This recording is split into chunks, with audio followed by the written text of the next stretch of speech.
All right, welcome to another edition of the Best Damn Baseball Show. Here, I am your host here, Ash. I've got on the show with me tonight Ty, the baseball sicko, JT from the O's and Ones, and the birthday boy himself, and the primary owner of Prospects Live, Ross Jensen. Ross, Ty, JT, how are you guys doing tonight?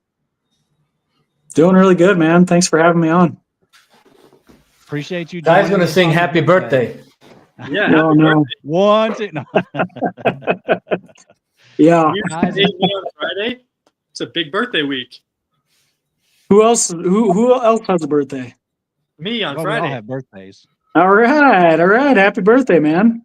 Yeah, you. happy early birthday. I didn't know that, Ty. Well, happy birthday. Yeah, thanks, guys. Well, just wanted to dive right in and kind of start talking about, we're only about 6 weeks from the end of the regular season in Major League Baseball, guys. It's hard to believe that we're getting down to that crunch time. So I just kind of wanted to see what your guys' takes were on the races this year. What kind of teams are standing out as far as maybe they're just outside the playoffs at the moment that you're looking at and watching, and who do you think has the best chance of getting in? Ty, I know you've been really passionate about your Toronto Blue Jays and have kind of this year joined in on the Cubs bandwagon. What are your first thoughts on, the question as far as like teams that are racing to the checkered flag here at the end of the season? Both wild card races right now are super exciting and like kind of split between some of the same teams you've been talking about for a while. I think the AL West still wide open, only a 1-game difference between Seattle and Houston.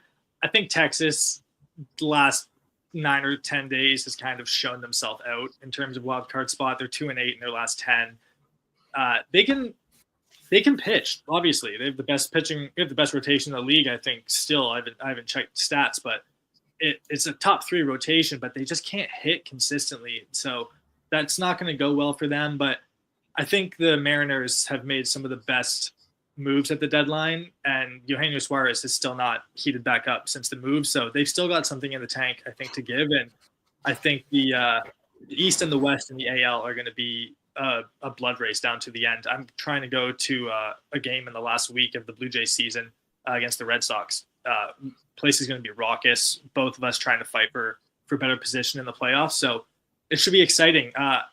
Cubs, I don't know what's going on, dude. We'll have to get Ross's thoughts on this, but it's been real bad. Like they went from a 10-game advantage in the division to losing it by 10 games. And the Brewers are a wagon, so, not to take away from what they're doing, but yeah, that division switched up real fast. Yeah, I don't know if I have any special takes on that. I'm not actually a Cubs fan. I'm just a baseball fan. I happened to be in Chicago 2 weekends ago. I watched a Cubs series. So much fun. I mean, if you've never been there, go, because I've never been to a place that celebrates their wins like they do in Chicago. It was great, and they won 2 out of 3 then, so it was a little bit different scenario. But I just think the Brewers are, they're a stout team. They're really good, and the future looks extremely bright there too. They're going to be dominant for a long time, I think. And they don't need like a lot of flash. It just seems to be 1 through 9, putting in a hit to 2 hits a game, an RBI, 2 RBIs, and a run scored. Everybody top down is just filling up stat lines. They're missing Cheerio. It's been fun. They've got a lot of help still to come. So I'm excited to see what the Brewers do this year. They got the best record in baseball by like 6 games. Like it's not particularly close. Yeah. JT, my team is on the playoffs. Sorry, Ross. Go ahead. Go ahead. My thoughts, well, I think the AL West is wide open, but I think the Astros, they're getting reinforcements. They got McCullers on his way back. Luis Garcia's looked really good in his rehab starts. I think he's going to get one more before he comes back. And then Jordan's actually progressed to hitting. Oh, nice. So I think that's a big deal for the Astros. I mean, if you take any team and put a bat like Jordan on there, that's a huge boost. So, and then they got Correa, who's, it's Correa. So he's back home. So what if Correa turns back the clock a little bit and starts hitting like he used to do? You got Altuve, Correa, you got parts of that old championship team there. And if the pitching can get better with Luis Garcia, if he can, he wasn't lights out, he wasn't an SP1 when he was there, but he was the middle of the rotation. They knew what they're going to get with him. He was going to give you 6 quality innings, and you had a chance to win every time he went out there. So I think that's a pretty big deal. Yeah, like you said, Eugenio hasn't got real hot for the Mariners yet. Randy's been playing out of his mind. Yeah. So, you know, you can't. Julio's starting to get hot again. At least he's lifting the ball. He's hitting some home runs. So they have that going for him. You know, I'm a Reds fan. So the Cubs flipping the switch, not being good, great. I'm cool. It sounds good to me. The Brewers are just buzzsaw through the Reds. And, you know, the Reds bullpen, it let them down really bad. So yeah, the Reds were within one game. We had like 3 or 4 days where Ohio was within a half of a game of New York, just like in both divisions. And I thought we were going to get like a Midwest takeover. And I was like actively cheering for Cleveland and Cincinnati in my house with no dogs in the race. I love seeing drama. Who was I looking at here? The Reds are 5 games back of the division. 1.5 back of the wild card. Yeah, but they're close there, and the Mets are not looking like a super dangerous team right now. I know they have the potential to, but there's a timeline that you got to do it on, and taking your sweet time is not going to lose you the wild card spot. Yeah, I'm glad you guys mentioned the Reds because I went on a pretty long rant about their trade deadline on this channel a couple of weeks ago. I was really unhappy with what they did at the deadline. Key Brian Hayes was the absolute last thing that they needed to acquire. They have the farm that they could have gotten Eugenio Suarez, and I think that would have been. I think the 2 things they needed were a power bat and some bullpen help. And instead, they kind of did the opposite. Like, why are you adding a glove first third baseman? A thumper in the middle of that lineup would have really helped with all those other guys that, you know, like to get singles like Gavin Lux and those guys. But I was really disappointed in what they did at the All-Star break or the trade deadline. Excuse me. And Peter mentions that he wishes his team, the New York Mets, played in the NL Central. I have to say the Central is much better than the NL East this year. So I'm not sure how to take that, Peter, because as an Atlanta Braves fan, I wish I could say the East was good this year, but the NL East is a pretty bad division this year. Yeah, Nola came back and got rocked right away as per usual. I don't know what is going on with him in this, like every other year, he just doesn't know how to play baseball trend. But I would not want to be in the same division as Milwaukee right now. Like that, they're a wagon, and they look like they're making it easy. Like it looks super easy for them. They're making 8-run comebacks look like a little league game. It's insane. Isaac Collins looks like an MVP. I don't know what's going on. Ross, what was your thoughts on the Reds deadline? Well, I'm actually a Reds fan, and I mean, as a Reds fan, I think the pain of, you know, just disappointment with them is it's just seeped into my bones. So it's not surprising to me that we didn't get what we needed at the trade deadline. I've said this for years.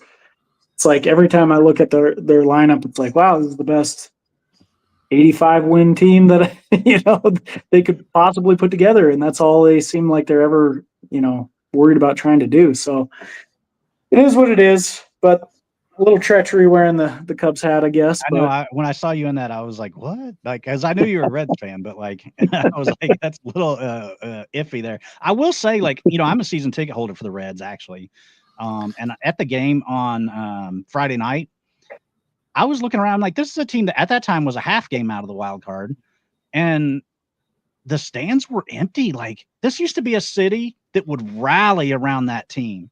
Yeah, they've got an NFL team, an MLS team, and college football is right around the corner. But like the Reds came first in Cincinnati always. And to see the empty seats with a playoff team, like I just was astounded by that on Friday night. That's JT, been my what are your experience going to games too. Always been like that. Yeah, the Reds seem pretty content with being mid. They embrace it, I think. I brought it up on the sales meeting today. It's just like they constantly keep themselves mid. They don't do anything to push them over the top, and they do just enough to make sure they're not terrible. And when you have a guy like Ellie De La Cruz, you have someone that could be the face of Major League Baseball. I don't understand why you don't try and put a better product out there. They put so much on like Hunter Green and Ellie De La Cruz, one to pitch lights out every single day and hold the rotation together. And then they got Ellie De La Cruz hoping he makes magic happen every day. Like he needs more. Now the demise of Matt McClain, that hurt. You know, Spencer Steer's had his own issues. I mean, there's some younger guys that were contributors that haven't contributed. So it's not completely on them, but they did need a bigger bat. And getting glove first Key Brian Hayes, that still got 4 more years on his contract, makes no fucking sense. Oh, sorry. It makes no sense, especially when you play in a park like that. You know, they hit home runs fly out of there. You know, I don't understand it at all. Moving Noelvi to the outfield because you can't ever bring in any outfielders besides Austin Hayes.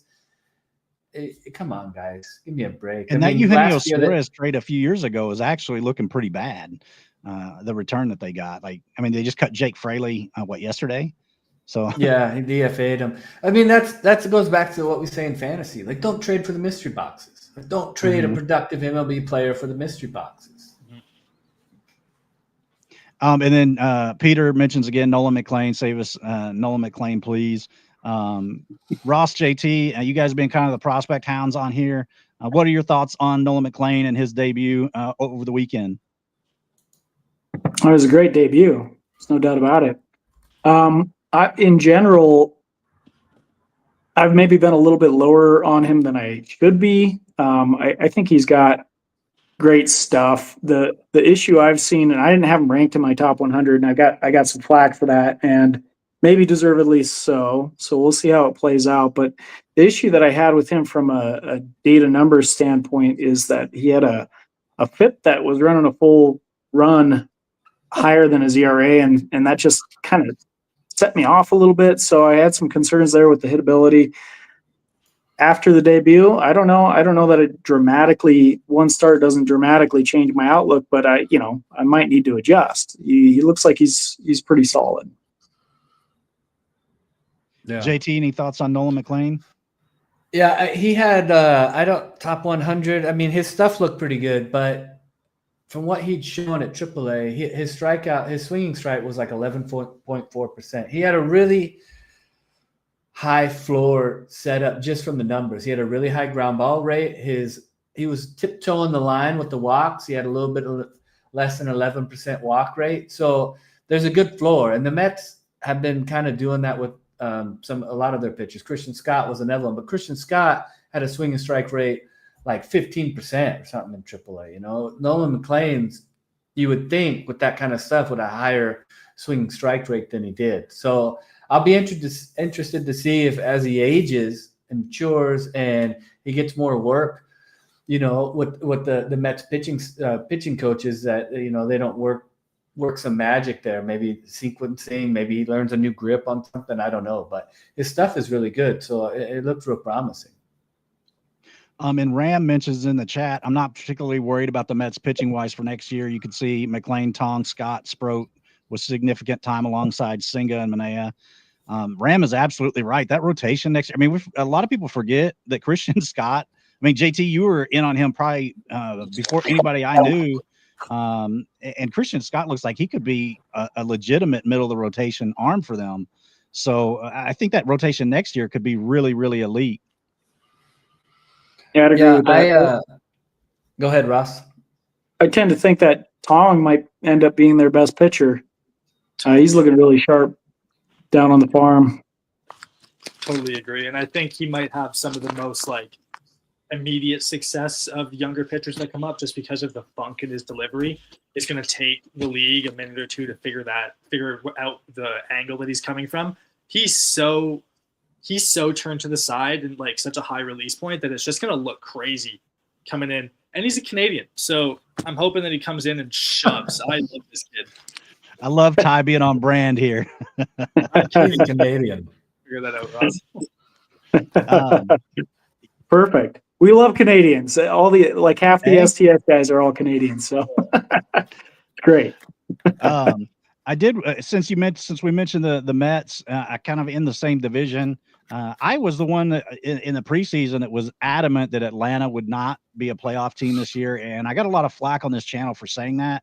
But there were a lot of misgivings that I had for this roster coming into the season, and the injuries haven't helped. But there were a lot of holes, in my opinion.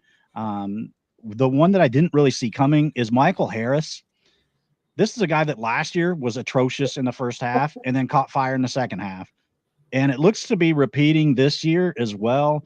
As since July 1st, he has a 158 WRC plus, whereas it was that's like 100 points better than it was pre that. So this is a guy that's on fire once again in the second half. I know he made some swing changes and changes to his stance and everything. Sorry.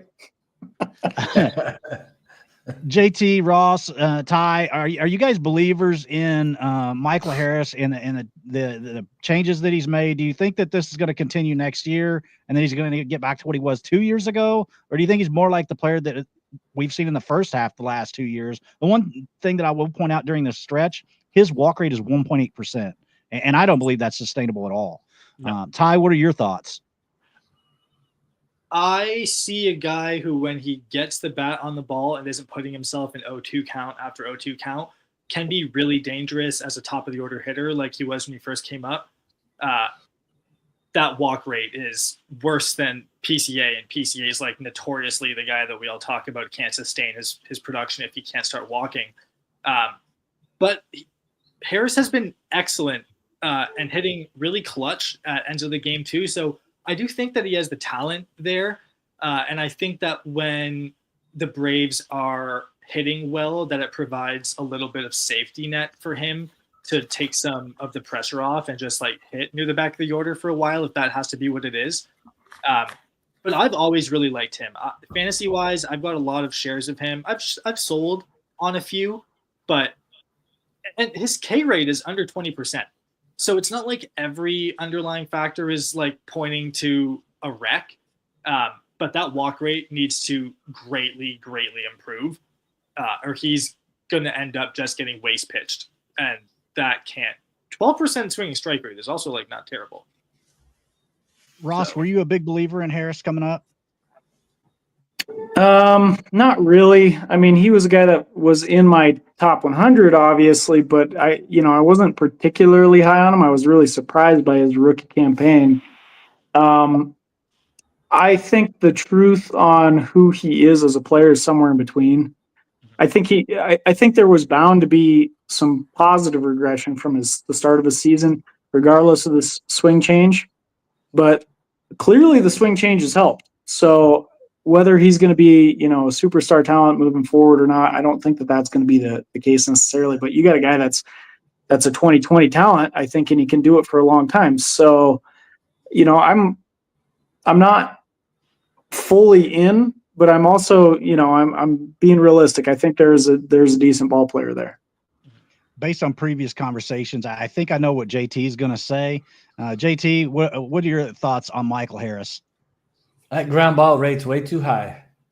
It's gonna 49% he's doing. Yeah, that's probably good for him. I haven't looked, but I bet you that's probably good for him. It's pretty on par. Yeah, I mean, I had a friend that traded for him in Dynasty. He's asking me oh, I'm going to get Michael Harris. He's this age. He hits leadoff. I'm like, man, I don't know. I don't like Michael Harris at all. He's not a player I would roster. Is he a 2020 guy? Yeah, maybe. He's athletic. You always want the athletic guys, and the real athletic guys always end up being able to do things that the non-athletic guys can do, even when they hit that many ground balls. So, like Ross said, there was bound to be some regression. You can't. A major league guy with his talent isn't going to run around with a sub 60% WRC plus for a year. That's crazy. So.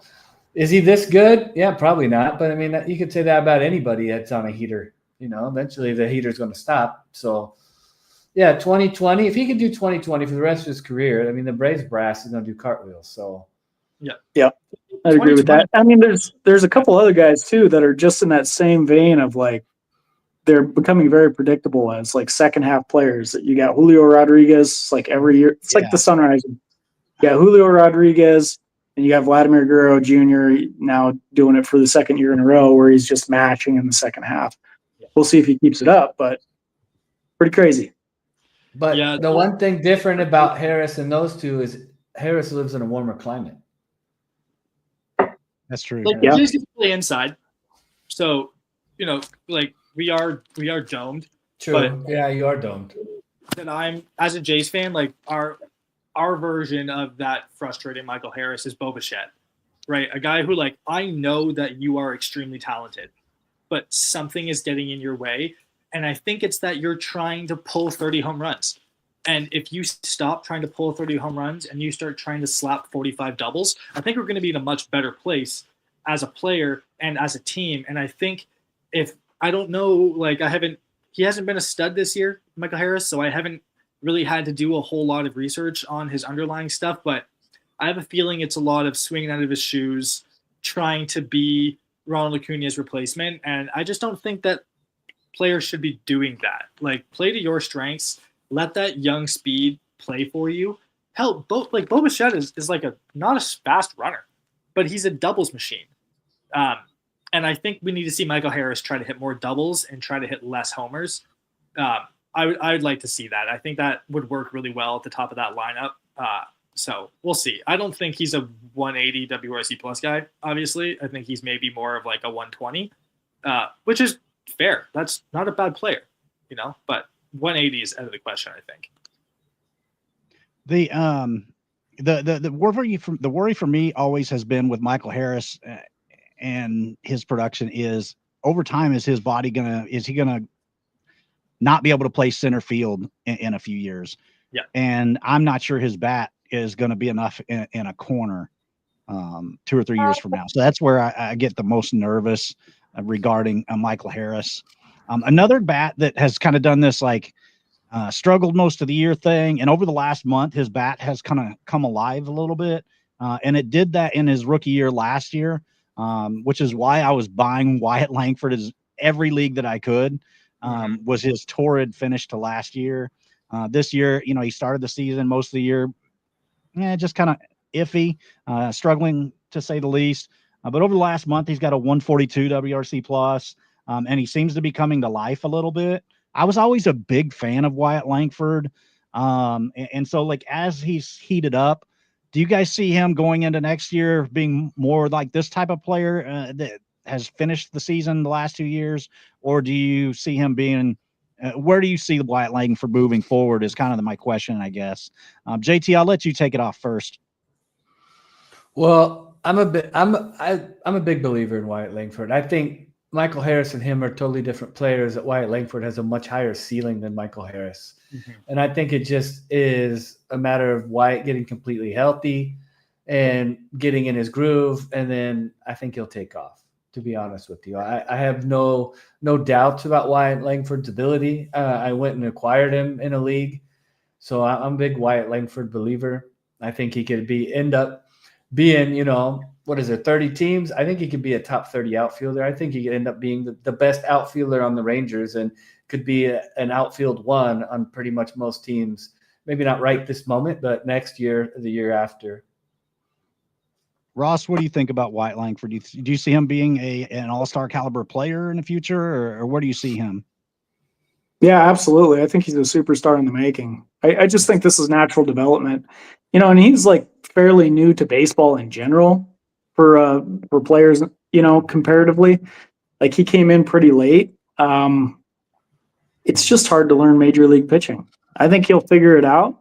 And, all things considered, he's still in line right now for a 2020 season. So even with a strong finish here, it might not be that bad when you reflect on it. But I think the ceiling is much, much higher still. Ty, any thoughts on Langford? I really like Wyatt Langford. I have liked Wyatt Langford since before he got drafted. The oblique injury, I think, is zapping a lot of his rotational power. His slug percentage is not what I would expect it to be. but he's got a good batted ball profile. His ground ball is under 40%.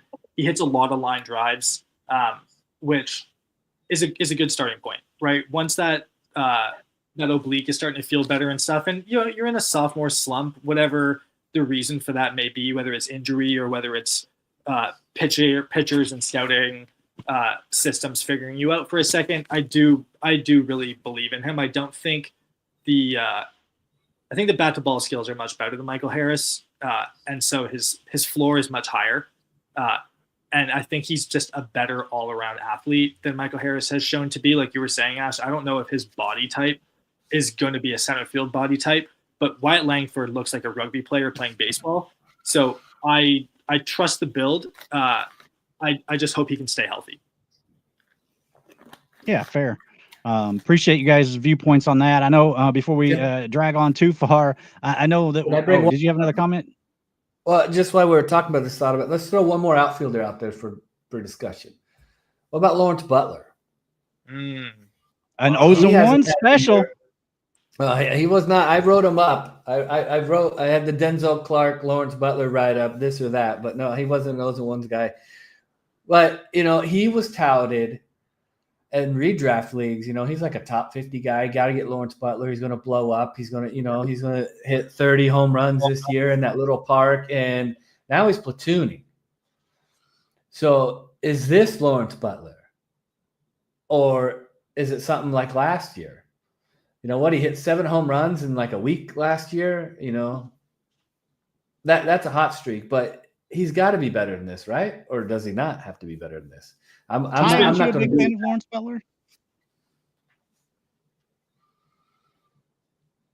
You hear me, Ty? No, sorry, I didn't. Sorry, aren't you a big fan of Lawrence Butler? I thought I remembered you talking highly of him.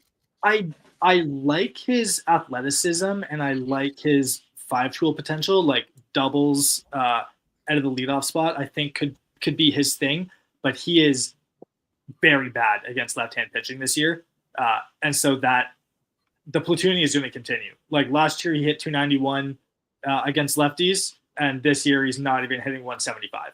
Like it's really, really bad.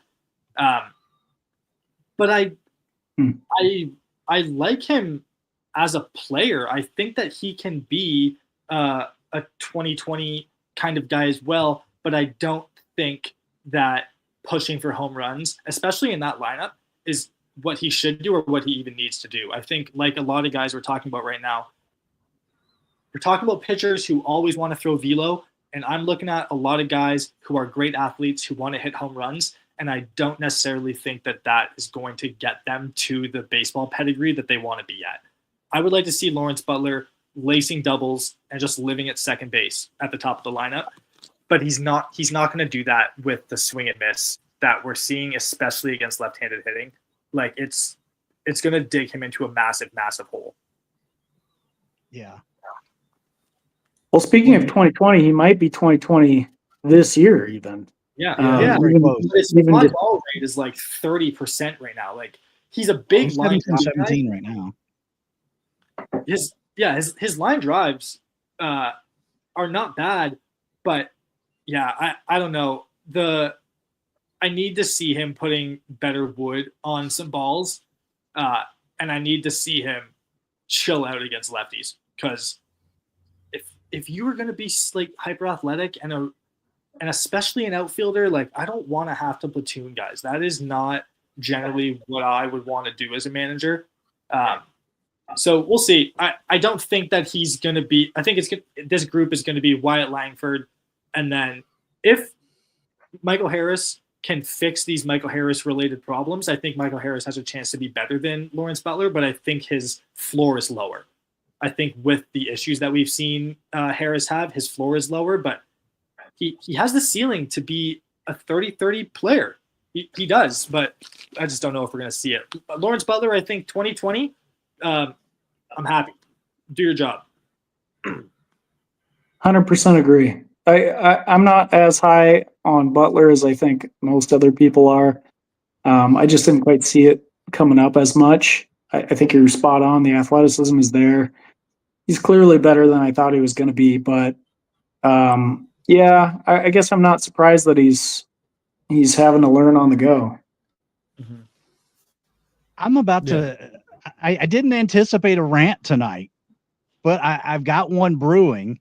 I didn't know we were going to talk about Lawrence Butler, but this is one of my points of frustration with the game these days. This is a guy that's 24 years old. This is a team that is one of the worst teams in all of baseball. Okay, these guys, when they're coming up, they do not face elite left-handed pitching. They see very little left-handed pitching throughout their entire life until they get to the major leagues. How are these guys going to ever learn how to hit left-handed pitchers if they don't get to hit left-handed pitchers?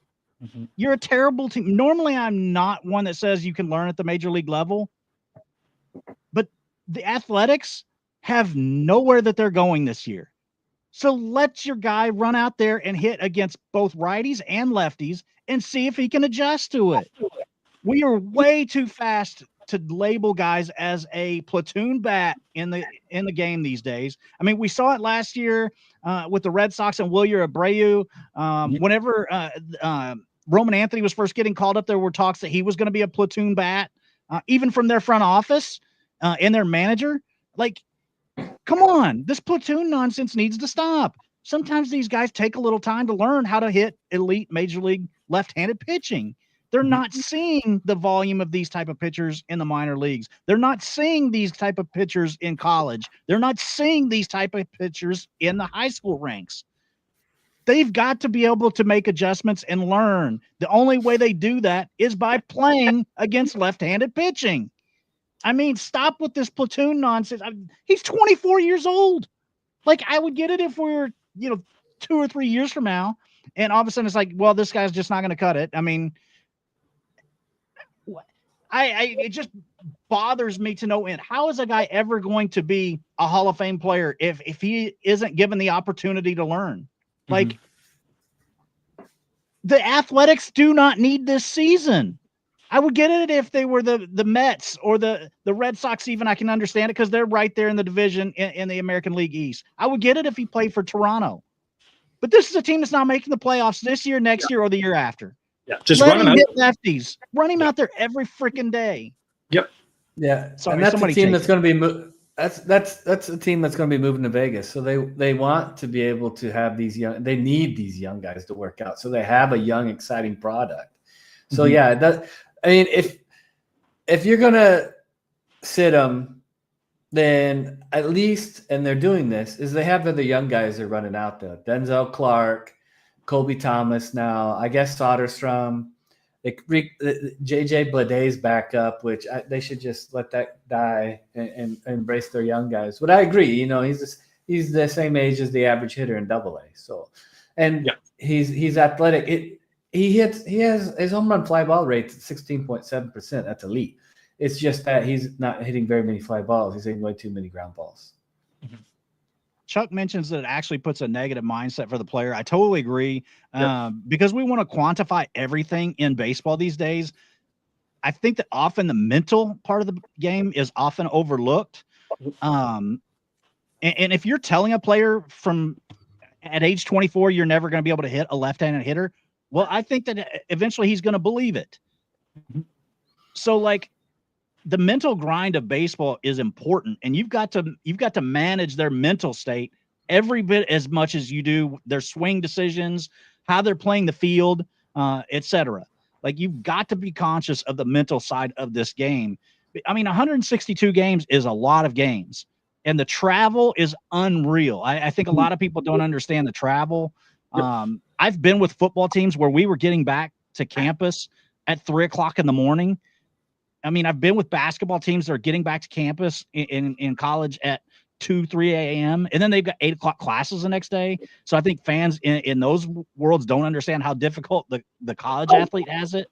And I know that's a little bit of a tangent, but I think it's similar in baseball. I mean, these guys, they'll play a night game, get to the next city at 4:00 in the morning, and then they got to play another game the next day. Like, the mental side of this is really tough.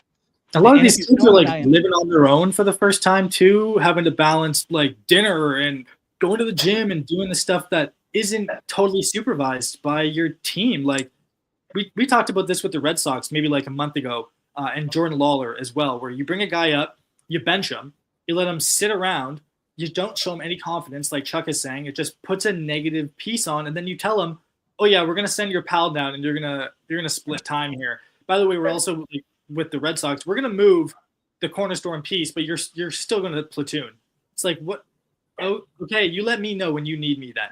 I'll sit here and get cold and not go on a heater in AAA. I could easily be down in AAA racking up 10, 12, 15 RBIs and having a great time hitting 340, or I can sit on the bench in the big league park and not see the field until I pinch hit in the 8th against a guy that throws 102. Okay, cool. I'm not going to have a great week.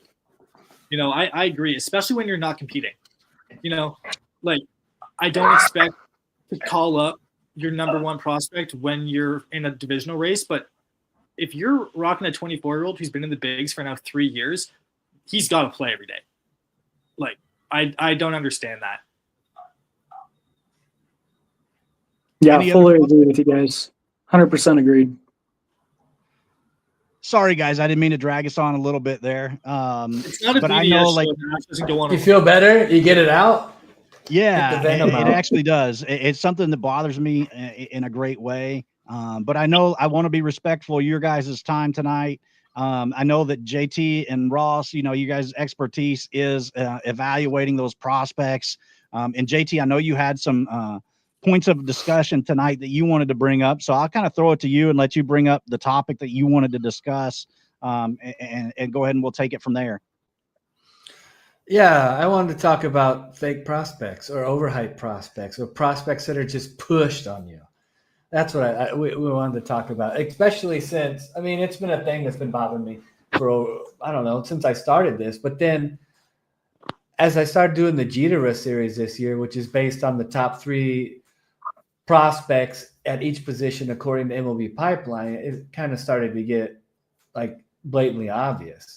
The latest one was catchers, and Blake Mitchell is behind Samuel Basallo, which is a monster, and Harry Ford, which is a very good prospect all-around catcher, and then it's Blake Mitchell.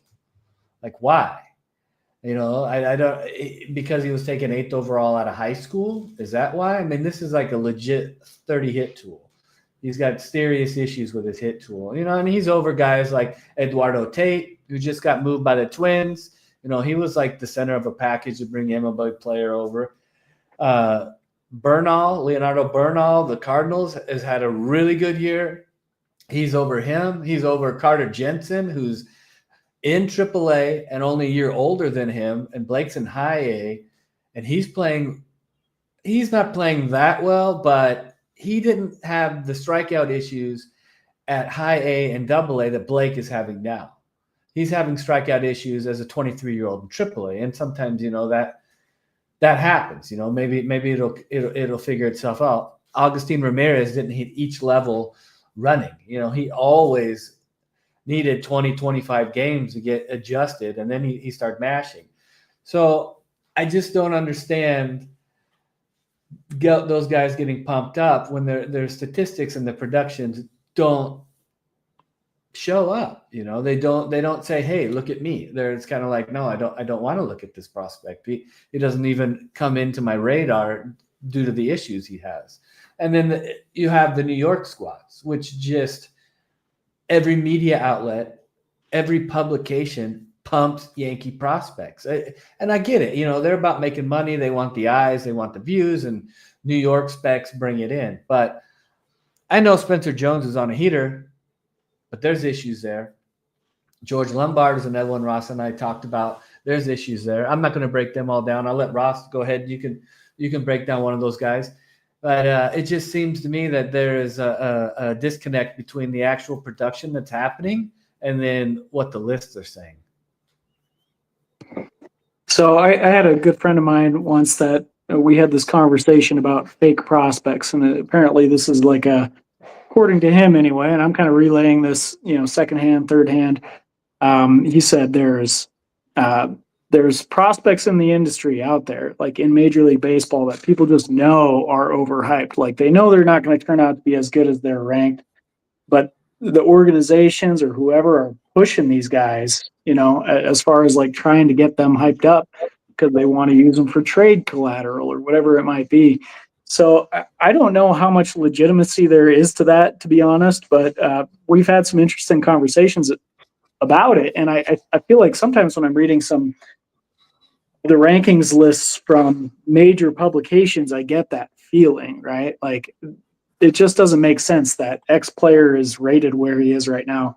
Or alternatively, somebody that is just flying through the minors and putting up huge numbers ranked in the low end of the top 100s or whatever it might be. It makes no sense. There's sometimes there's a little bit of a slow response, right? They're just slow to react or update their list or whatever it might be. But I think other times it's almost manufactured a little bit. At least that's how it feels like. So Lombard is one guy. I don't want to speak disparagingly about anyone necessarily. These guys are all like far more talented than I've ever thought of being. But a guy like George Lombard, I got a lot of grief online about my ranking of him. People just said I was out of touch with him. But he's a Mendoza line hitter in Double-A right now. And granted, like he's still pretty young and he's got plenty of time to figure it out. I think he actually will turn out to be a pretty good player.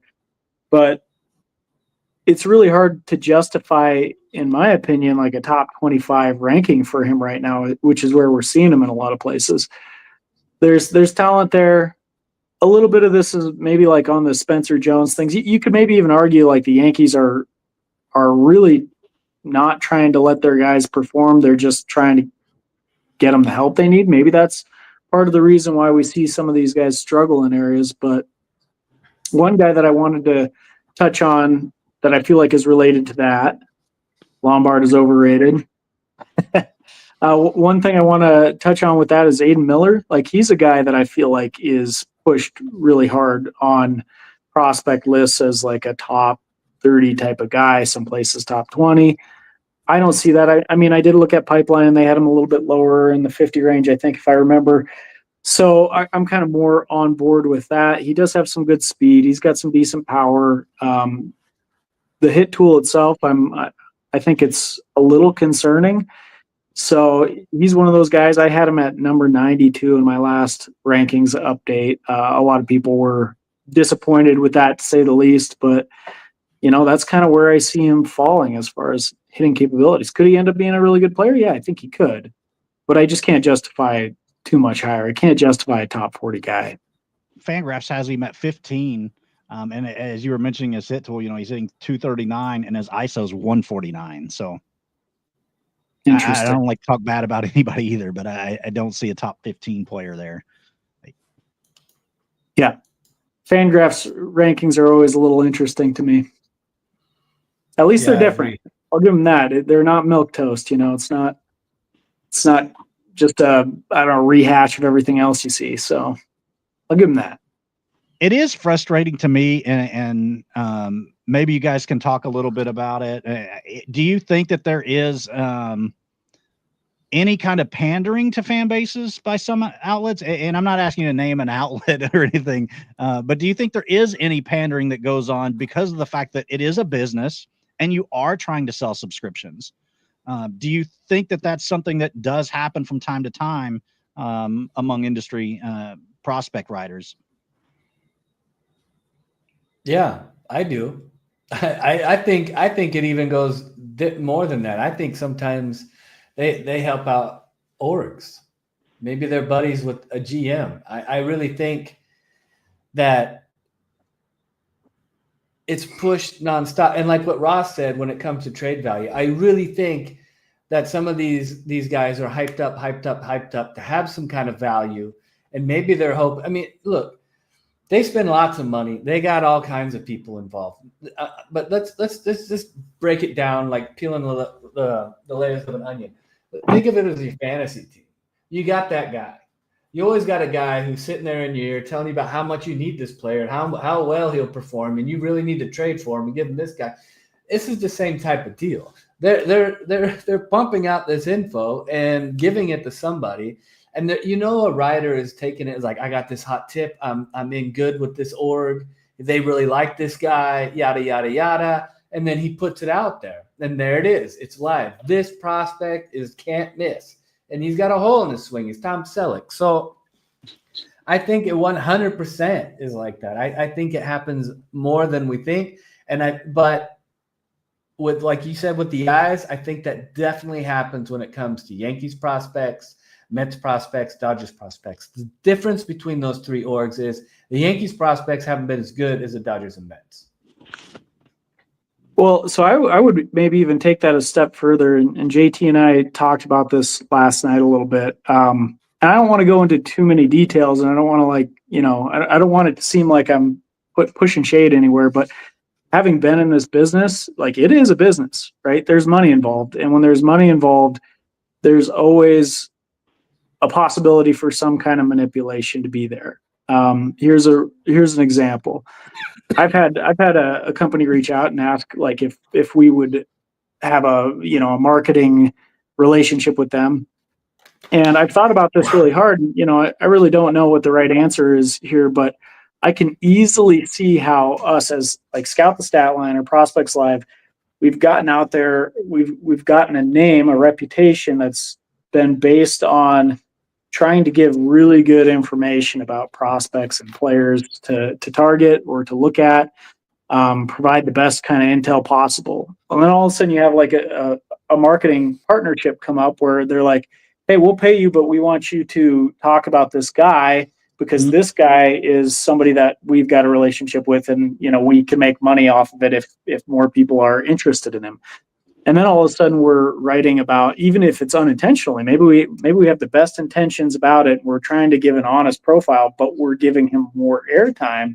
All of a sudden there's some kind of influence there, right? And when we're not necessarily doing the best we can do to highlight the best players, give the best information, now we're highlighting guys because we're getting paid on the side in some kind of marketing partnership.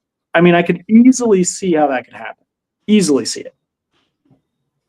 Yeah, it's a fascinating thing for me to think about, and I appreciate your guys' candidness in talking about it. Ty, from an outside perspective, whenever you've been looking at trying to research prospects and learn, is that something that you've ever wondered or been curious about? I just want to kind of get your take on that. Yeah, it does feel like that, and it does feel like that for those big teams, right? It feels like I follow a lot of prospect things on social media, and it seems like more often than not I'm getting information on prospects from 4 to 5 organizations and not from the top down of talent level. And in terms of fantasy purposes, that's frustrating because trying to communicate with other fantasy managers about fantasy, I will just tell you, hey, by the way, I'm using this resource right now to like do my research on. Do you want to join me on that resource, or do you have one that you're using? Because they're vastly different. Sometimes I hear about guys being, oh, I'm not moving that guy. He's a generational prospect. And I'm like, where did you hear that from? I love whenever people say that, and I'll go through the top 10s on like Pipeline. I try to use like a free service whenever I start rebuttaling that. So I'll go to like Pipeline's top 10 each of the last like 8 years or something. I'm like, you want to know how many of these guys that everybody thought were can't miss that did in fact miss? As I always say, prospects are perspective.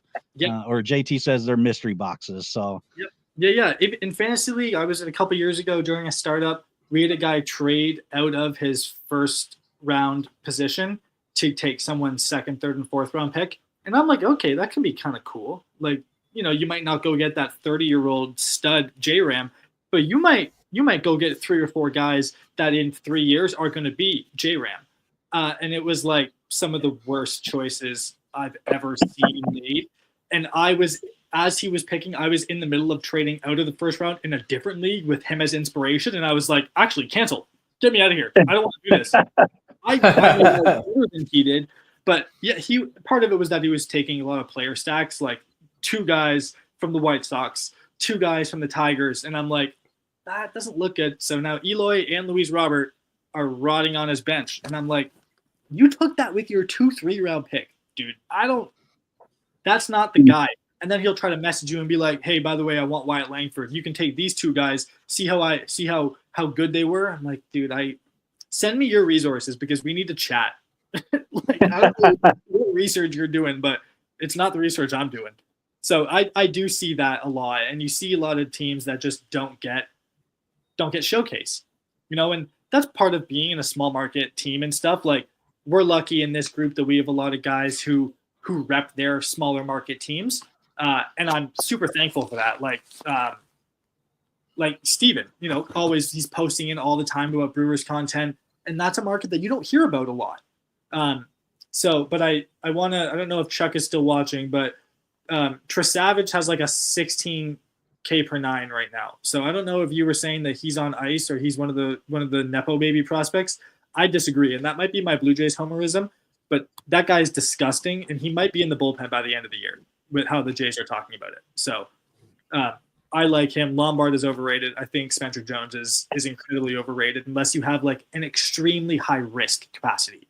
If you're in a categories league and you've got a bunch of 320 hitters on your team and you can handle a 285 OBP but 40 bombs, cool. That's sweet. But that's not how I build my fantasy teams personally.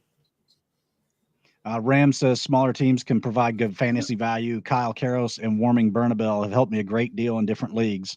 Yep. Yeah, especially Bernabel. Man, he was on a heater when he came up, wasn't he? Yeah, and Miami has a couple guys right now. Jacob Marcy is on a heater.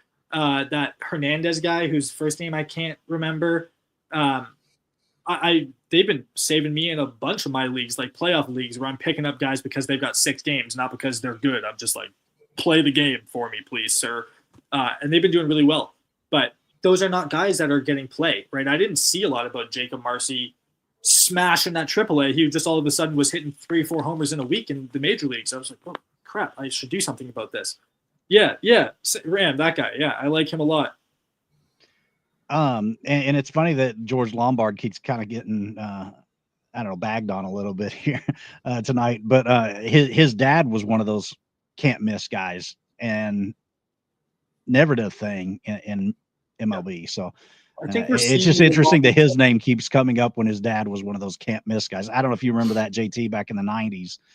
But George Lombard, he's one of those typical 90s toolsy outfielders that all the teams were drafting and then hyping up. And then I think that he was drafted and was originally with Atlanta. I'm trying to remember what trade he was in. I don't know if he was in the trade that brought Fred McGriff to Atlanta or not from San Diego. I'd have to go back and look, but I'm pretty sure that he was traded to San Diego. You remember his dad when he was coming up, JT? No, I got a big blind spot in a lot of that, and then I moved to Columbia, and then I was completely off the baseball grid until about COVID, about a year before COVID.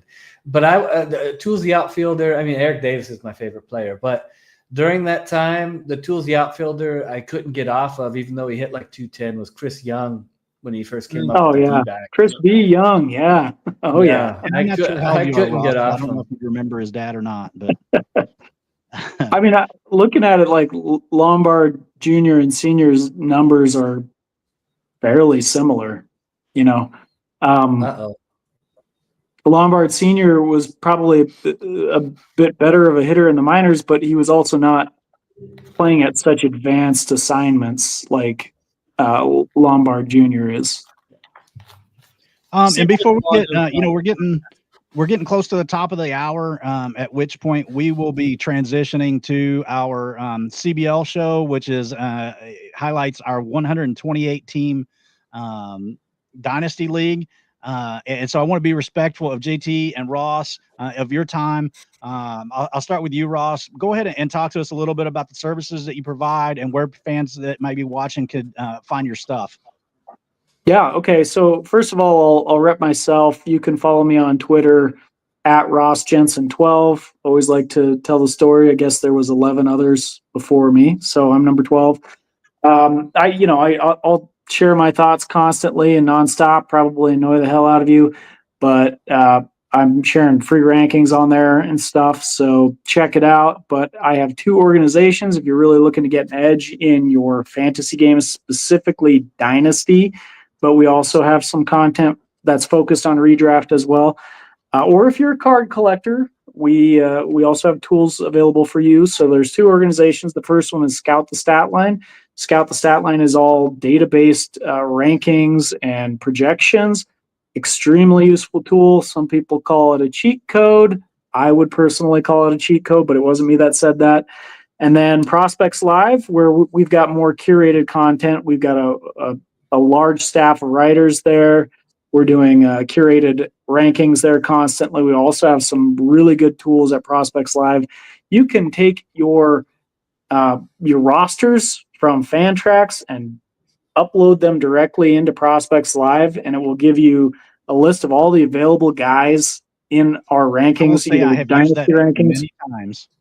Oh, it's insane. I tell you, like, this is just one plug, but I had a draft not that long ago, and I took my rosters in there, and I set up a queue in like 5 minutes, an extensive queue, and I crushed that draft. I had the last draft position because I had the best record the previous season. So I was in last position. I crushed that draft, man. I got so many under the radar prospects. Like, it's a killer app. Like, it truly is. So check us out. $5 a month at both locations. $5 gets you everything at Scout the Stat Line, access to all of our tools, including the Hobby Advantage if you're a card collector, which gives you buy and sell opportunities in the hobby. And then Prospects Live, you can start at $5 a month to get most of our content. You can upgrade to 10 for the full app suite, everything in there. So really good stuff. I'm really proud of all those guys and all the work we've done this year. It's been an amazing year. JT, where can we find the O's and Ones? Talk to us a little bit about your product here. All right. Well, you can find me on Twitter and Substack. Dukes was my guy. I post a lot of stuff for free. You know, today I did the sales meeting, which is audio. It's a podcast. You can listen to it. You don't have to read it. The O's are Ones. I did the Jeter series. Every year I try to come up with some kind of series. The year before it was better than watching paint dry. I broke down each division at mid-season with the top prospects on the power rankings according to Fangraphs, and then broke it down to actually if they deserved it or not. So I try to give as much spec content as possible. I'd say 85% of it is under the radar specs compared to top specs. You have everyone in the world talking about top specs, so you don't need another one. So I go in the shadows and go digging. Yeah, so I'm working on a formula, working on a website. Hopefully in the off season that all gets lined out. But for right now, I'm on Substack and Twitter and recently on Reddit. So you might see some of my stuff on Reddit, but you can find me on Substack. Everything's on Substack. I've got to back you guys up. I'm a longtime fan of all of your guys' stuff. Supporter of yours, subscribe to both your stuff, JT, and to Prospects Live. I think I've had my Prospects Live subscription now. This will be going on 3 years with the annual sub. I hate the monthly thing. Just pay for it once a year and be done. Like, yeah. So hey, we like that too. So products. And then we do in our 128 team league that I mentioned, we do have one of your guys from Prospects Live in there. Matt Smata took over a team mid-season that kind of got abandoned, and it's been fun watching him rework that team that was a dumpster fire. So, yeah, he's really good. Yeah, so we've got our crew slowly rolling into the lobby. Thank you, JT, Ross, for coming on tonight. Do you guys have any final takes, any final things you want to leave us with? I'm just grateful to be here. Thanks for having me. Yeah, happy birthday, Ross. Birthday, Ross. Yeah, thank you. Yeah, time to go get some cake, maybe a beer. Nice. Yeah. All right. Or a beer, then cake. Enjoy, yeah, there guys. you go. Love to have you All right. anytime. Thank you. All right, See you guys, guys. take it easy. Take care, everyone. All right. I stayed, but I'll leave.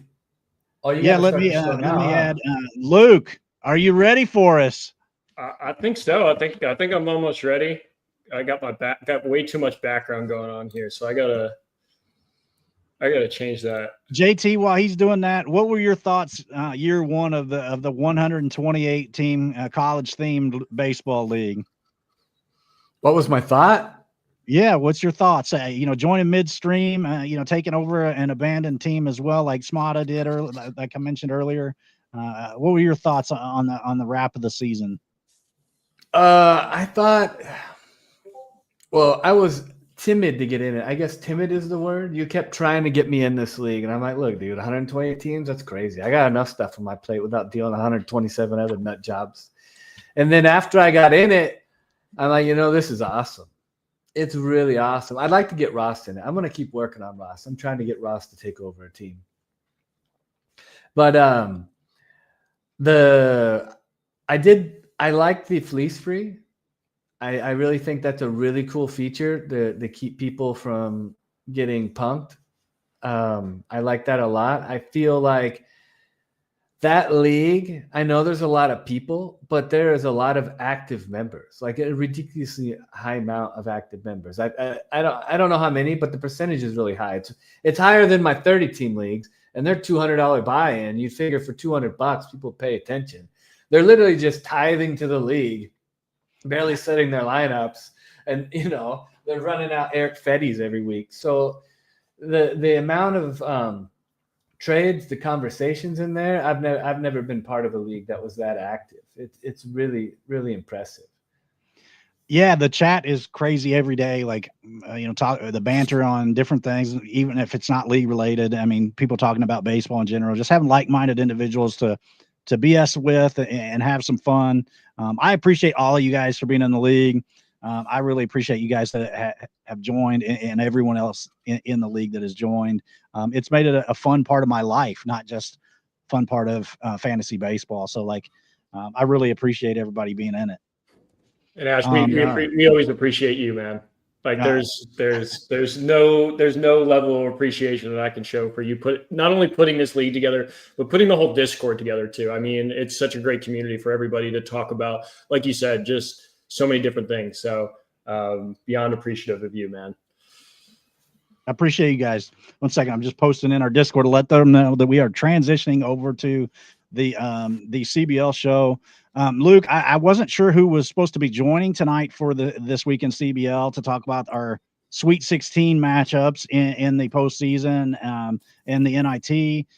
Do you know who else you were expecting to join tonight? Or I think we're supposed to get Ram in here. I think Chris is having some technical issues right now, but he said he was going to join if he can get through them. I'm actually surprised that Peter is here. Peter said that he was really tired and wasn't going to be able to do the show tonight. But I'm excited. Back to school season there at Staples. I'm excited to have the Buzzsaw Peter here because when we get tired Peter, we get the best content out of Peter. So I'm excited for what he's going to provide tonight.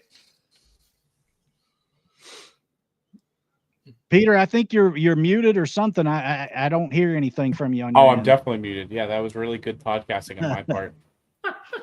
For high quality podcasting. We're off to a good start. Ash, I like your tag tonight. Finishing up from our conversation on Wednesday. Have you figured out? I guess you haven't figured out what Zoo Pals are yet. Well, somebody posted it in the Discord. We had a follow-up conversation on this. Again?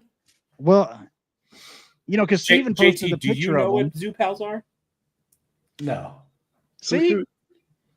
Hoot Zoo Pals. I had no idea. My wife did. They make eating fun. Chuck says, I love JT. Thanks, Chuck. I'm a believer and a member. Hey, Chuck, did you see my shirt? Look at this. Luis de Leon is smoking. Oh, and he's an Orioles fan. He's got. Oh, yeah? It's good. Yeah. He's got. If you want one, Chuck, I'll send you one. Look at that. Now we have Ram joining us, the most interesting man in the CBL, and the only Mets fan I know who has personal beef with Mr. Met. But we could talk about that another time. Ram, you came in it right at the right time, buddy. I gotta go. You can take my spot and make it a nice four-man circle. Hey, I hope you guys have a great show. I love you guys. The show's great. The league's great. I hope you guys have a good show. All right, JT. Thanks for you're joining great. us tonight. You're great too. See you guys. You're great. We're also great. Everything's great. Everything's great. Everything's great. What a great night to talk about CBL. All right. I think we got quorum. I think we got a crew here. I think are we ready to get started and talk about some CBL, talk about some natty performances? Yeah, go ahead. Let's get right into it. Before we get into the performances themselves, if I can figure out the screen sharing, I'll pull up my screen. Hey, LSU has -4 points. The ACC could survive another week if he continues that trend. What happened? I wanted to share with everybody the results from the national championship poll that I put out there last week. No surprise, Dallas Baptist coming in first. The old DBU with six votes out of 17, 35%. Some votes for Penn State, a couple votes for FIU, and then just some singular votes here: LSU, Bryant, Santa Clara, Clemson. We'll skip over that one. Cal, Baylor, and then obviously Ram getting one vote. I wonder who voted for UConn to win it all. But I the best part is I really do wonder who voted for me to win it all, because it wasn't me. So I don't know who voted for me to win it all, because that was not my choice on the vote. So thank you to my one fan out there who is dedicated. That's awesome. That's awesome that you have one fan out there that's looking out for you. I know FIU. I know they got one vote from Chris. I know Chris is very confident in his team, and he should be. I mean, he should be putting a vote in for his team. But is there any surprise for the three of y'all that Dallas Baptist has the plurality here? Not even in the slightest. I mean, it's the safe bet, right? I mean, when we were discussing the Natty for weeks right beforehand, it was DBU or the field. And the fact that we're having a DBU or the field conversation speaks to the fact of how good DBU's team is. Like, the amount of perfect storm things you would need to be able to beat them, it is high. Now, that doesn't mean that it's a foregone conclusion. I've talked about this a lot. I absolutely don't think it's a foregone conclusion, but it makes sense to me that the safe bet here, if you're putting your virtual money down here on BDS, is to go with DBU. Yeah, I know. Go ahead, Ash. No, I mean, that makes sense. I am going to take the field, though. I think there's been plenty of weeks where if DBU had been playing other teams, he would have lost throughout the season. So I think that's going to happen at some point in this playoff. So Yeah, but I think both undefeated teams will go down at some point in this tournament. Yeah, Ash. I mean, but that's a lot of ifs, ands, or buts. Like, if my aunt had wheels, she'd be a bike. DBU, every time they needed to win, they've won. They've scored more points than their opponent. I don't know if it's just a straight up vibes thing. Maybe these teams can't handle the pressure of facing a DBU. Everybody's fallen. I should also say, by the way, because you said the two undefeated teams, if Jeremy were here, he would make a notice to say that he's the only undefeated team, because Rhode Island has taken a loss in the Buttermaker. Oh, and I forgot. in the conference championship. My So bad. he would make a point, because the last time I got a DM about that. So I'm going to make sure I get ahead of the curve. I will be here watching my DMs before Jeremy DMs me. I didn't mean to cut you off, Peter. I just want to avoid the DM from Jeremy saying, actually, there's only one undefeated team in the league. Because technically he's right, because now Rhode Island's got two unshown losses or blemishes on there, one for the conference championship and one for the Buttermaker. So there are two teams in the league that can claim they've got something over on them. Who beat URI in the conference championship? I don't remember. The same team that received specifically one vote from somebody to win the national championship, highlighted on that page in that light green there, University of Connecticut Huskies, 5.9%. That's nice. No, yeah. But Luke, you voted for Ram, didn't you? No, I went DBU. I think they're definitely the safe bet.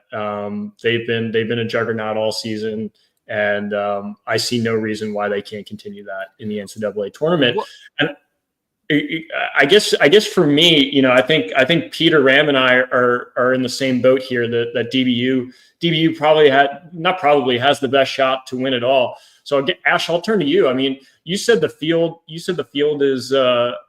is more likely. Who in the field do you like more than DBU?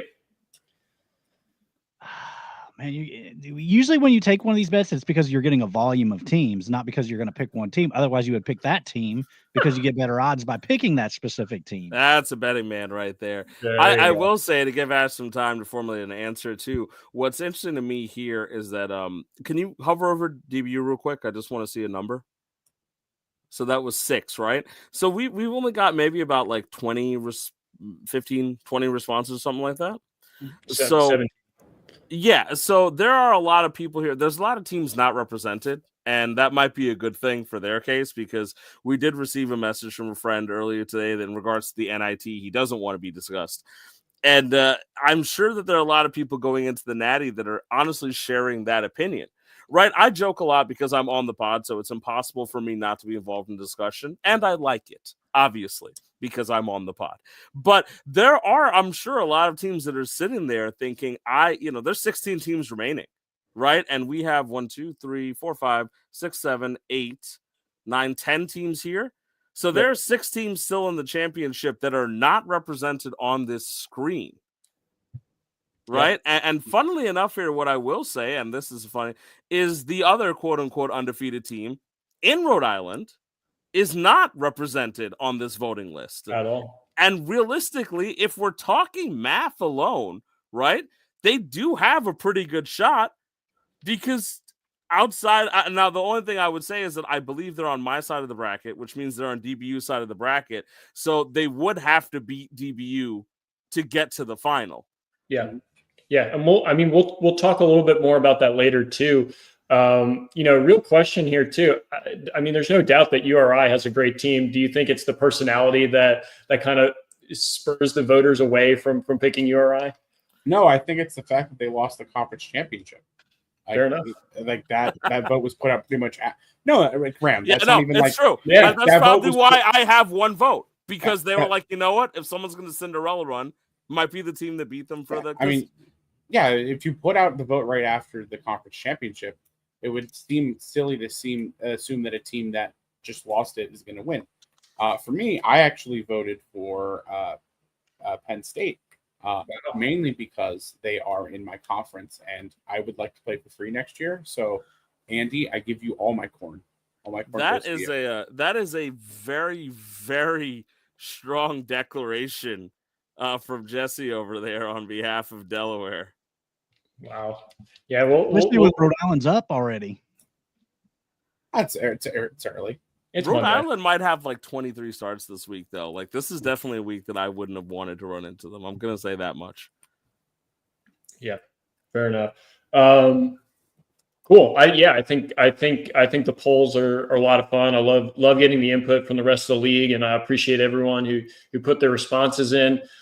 I think we're going to start. I think we're going to start with NIT tonight, if we're cool with that, because I know we skipped them last week, and there was a lot of controversy around that. Has nothing to do. And I'll be completely honest. It had nothing to do with Seton Hall losing. If you guys watched the show last week, we had a long show. I mean, we were there 2 hours. We were going to hit right on the 2-hour mark before Ram called in, and I'm so appreciative of Ram calling in, but he took us over the 2-hour mark. Absolutely. So there was no Ram's fault. It is. I'm trying to say that in a very nice way. Fuck you too. Well, actually, real quick, before we get serious, I do have a quick question. Sure. Ram, didn't you say that if you won your conference, that the next show you did, you would do it shirtless? So I asked you to where's prove your that. shirt? I asked you to prove it, and you didn't. You had 2 weeks to prove it, and nobody came up with any proof. The show. I'm not going to sift through all. I'm a busy man. I'm Wednesday night. We have a show. Tune in 10:30. I don't remember saying it. It's back to school season at Staples. All right, can we stop doxing me? By the way, I just want to be clear. When I made the joke, 9:09, by the way, a few minutes ago, that's DBU responding to me on air, just DMing me saying you got that right. That was not a joke, people. I just want everyone to know that is exactly on-time response. A, I love that he's listening, but B, this is these jokes are based in reality, folks. All right, this is where we're working with. But as we're working on this screen here, so I If I did say that, because I did say I would do something crazy, I'm pretty sure if I did say that, I will honor that request at some point. Because as much as nobody wants to see it, I can't Take make a your shirt liar off, out of Ryan. me. I I'm pretty wanna- sure I didn't say that. want to see it if that's fair. I know Peter does too. I think we all want to see it. I think No. the fans want to see. Yeah, I think yeah. the fans want to see it just like they want to hear from URI. We Like, have, exactly. we have Like, 8 listen. people viewing right now, and if you want to see that go down to like a negative number real quick, I'm taking the shirt off. Now, can you But guys comment outside in the of chat that you want to see Ram shirtless? Nobody So we will can do bully that. him into doing it. That won't actually happen. The two of you are just trying to abuse me. That's not going to work.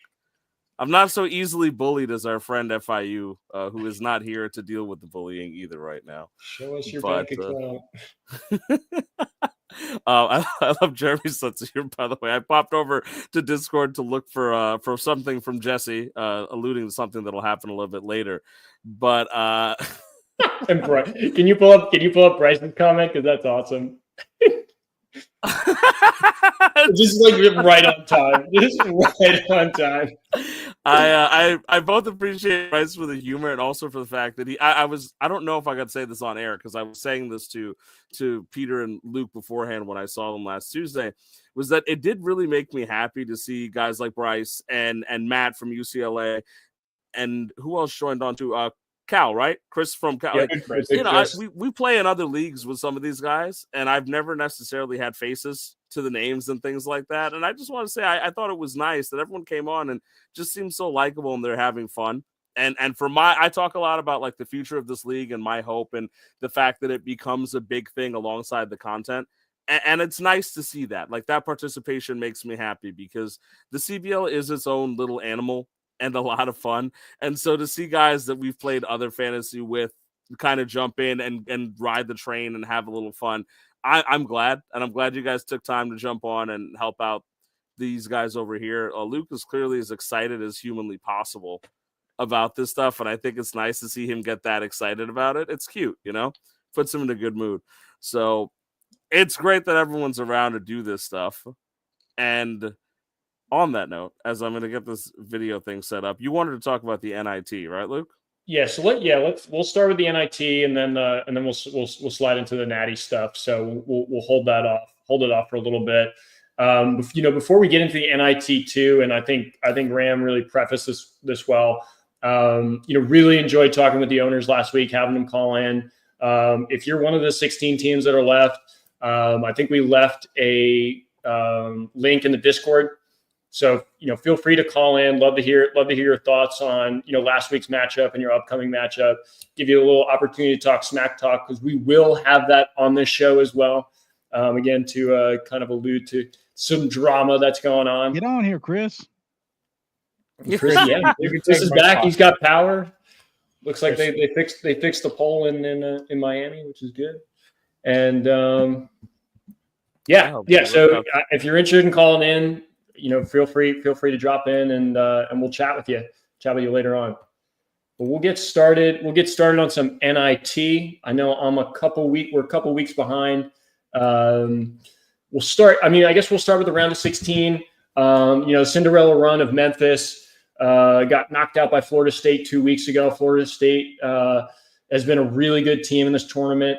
Again, hats off to Memphis. Just winning the first 2 rounds, turning that team around, and just great performance to start. UCF knocking out Ole Miss. South Alabama knocking out Seton Hall. That's a tough loss for us. We just decided not to show up last week and decided to show up this week. It is what it is. We'll be back next year, no doubt. San Diego running out Michigan. I think San Diego had a huge week last week, as well as this past week as well. So great job by San Diego, number 2 seed over there. Carleton knocking out Campbell. The Big East team knocking out the ACC team, so one taking out the 4. Stanford Cardinal, not the Cardinals, knocking out 2 Marshall, so taking out an American Conference team. Great job by Stanford there. So we had a 1 versus 3 matchup in the quarterfinals, and St. John's just kept rolling. Knocked out UTSA. Great job by Rich, moving on to the quarterfinals. And then Sacramento knocking out Old Dominion from the Big East. Sacramento, again, I think I've said this on previous pods. I think Sacramento should have been the 1 overall seed. I think they were a really good team throughout the season. They ended up as a 2 seed down in the third region down there. But St. John's just keeps rolling. St. John's keeps rolling, knocks out Sacramento State in the quarterfinals, and we have a 13 seed in the semifinals. Like, how cool is that? How cool is that a 13 seed is currently playing in the semifinals for the NIT? So Big East trying to win NIT as well. It's St. John's and Stanford, is it? And then San Diego and UCF? Yes. So we have Stanford knocking off Carleton. I mean, that's a big win too. I think Carleton was a really great team in the tournament. So great win for Stanford there. And they're going to match up against Rich and St. John's on one side of the bracket. And then San Diego, I think, had another big week. I want to say they had over 800 points. Yes, they did. No, San Diego had a great show. I think they had over 900. I think they had like 916 or something last week. They probably could have competed in the Natty with those. San Diego and UCF were 2 teams that I highlighted when we started the NIT as teams that I thought were going to do well. I'm sorry to mention UCF by name, Chuck. But yeah, I do think that the 2 guys that I thought were pretty favored to come out. So for me, and this is all respect to Rich, regardless of whether he wins or not, and I don't believe the Stanford Cardinal are a real team and deserve anything. So I do think the winner of the left side of the bracket is the one who's going to be able to take home that NIT, because both of those teams have been hot. I see that UCF is hot going into today too, as in they put up some numbers already for the day. I'm trying not to look too much at the scores going into today because I kind of want to do the show as if we were doing it last night. So, but and it's I do Monday. Yeah, so it's also one of those things where these things change on the drop of a dime here. Like, you've seen like teams have like leads of like 100, 200, and it's just because the start leads were here. But UCF and San Diego should be a really super interesting matchup to me, on board with what would be a playoff level matchup, as Luke was alluding to, because of the fact that these are teams that are putting up real significant numbers. And it's not to say St. John's and Stanford haven't been, because they have been, and it's good for them that they're doing it. And they might, the way that we've been predicting some of the things on the show, they might just win and go all the way, and Rich will just laugh at me, which is fine. But I do think I'm really interested in the UCF San Diego matchup. I want to see who comes out of that. I think they get to carry the momentum in, and either way, they've made it to the semifinal. Our field of 4 is set over there. And that's got to be fun, because even if it's the NIT and not the Natty, we all just want to have a reason to set the lineups on the Monday morning. So it's a good feeling, and I think it's a lot of fun. We have guys asking for the consolation prize, the consolation tournament, right? Just so they can set their lineups, because they don't want this league to be over yet. This is a league of 128 degenerates. We talk about it all the time. And so this is a lot of fun. I'm looking forward to these matchups just as much as I am the national tournament matchups, because somebody's going to get a chance to trash talk and have a little fun. So I like it here. I like what we've got going on. I just put on the Ash, any thoughts on the last 4 teams left? Well, I hate teams that are named in a like singular manner instead of having a plural name. So Stanford can go fuck themselves. Yeah, that's the energy I want. Atlanta just lost to the White Sox tonight. Or no, it's only in the 6th inning. They're down 10-1 to the White Sox. So nice. This is the Atlanta Braves we've all come to know and love. This isn't the general baseball show. I think I streamed. It's spilling in a little bit. That's I'm okay. So glad they've only scored 1, because I'm pretty sure I streamed the White Sox starter tonight, because I needed to play a little bit risque with facing Good Chris. So I'm like 99% sure I streamed the White Sox starter. So if he's only given up 1 run, I'm very happy about that. And he'll stay on my team until Sunday, because he might have to start twice this week. So we'll see. Thanks to Jerkson Profar for not staying hot, even though he's been tearing it up like an MVP this week. And thanks to Spencer Strider for pitching the way he did against Pete Alonso and doing his thing out there. Love that guy. Love when he plays the Mets. But we're getting everything. We're getting the general baseball show, and we're getting the New York Power Hour and the CBL. Just all. How much can I do at mishmash. once? I'm Do you guys involved in want to talk all about of them. Nolan McLean? Or Hey, this Yeah, is the about BS Nolan show. Let's save it for tomorrow. Let's save it for tomorrow. Peter, what are your thoughts? What are your thoughts on the last four left? Luke's days are messed up. At 10:30. Yeah, Luke's days are. listen, Gomez this throw great for the Sox. Let's go streaming, baby. Streaming in the CBL. Viable strategy. Let's make it work. So my thoughts on the NIT matchups is, I think St. John's is going to go all the way. I believe in the power of friendship, and I believe in the power of the Mets. And St. John's is going to, with the power of the Mets and Rick Paterno, is going to get there. Rick Pitino, sorry. It's going to get there and win the Rick NIT. Pitino's my guy, man. Not anymore. He's I still am a Pitino he's over fan. this way now. You're I'm still a still a Patino Patino guy, fan. even though he's at St. John's. We That's have awesome. some parallels, I think, to real life from what I collegiate sports are not my thing, right? So you guys can correct me. But We got to the change Johnnies- that this The winter. Johnnies did good this year, right? So the Johnnies making an unlikely run is here. I was told by Kevin Pierre that UConn winning the Big East tournament was as Big East as it gets, right? And Alabama found their way into the Natty somehow, some way, even though everyone hates them. So my understanding is that we've got a pretty good parallel in the CBL to what goes on in collegiate sports. So if I'm wrong, somebody correct me because I don't understand collegiate sports. But those are we things got that I to change seem to- this winter. How many more sports do you guys want me to watch? One more. We got to get him to go to St. John's. I mean, they're a top 10 team. I'll go watch. I mean, they're right. I've gone to UConn games. I love UConn, and I'll go to St. John's. They're 10 minutes from my house. I don't mind. Brandon, let's go to a nice Rutgers football game in the fall. We'll have a good time. I'll go. I mean, I'm not going to turn down these things. It's just one of those things where I watch so many sports that I feel like it would be impossible for me to like. I keep up with collegiate sports during draft season because I have to, especially for like the NFL, right? Because there's really no minor leagues, so they're going straight over, and I have to play fantasy football with guys who are actually on this pod. Because Chris, who has muted himself right now, has abducted me into like 17 fantasy football leagues alone.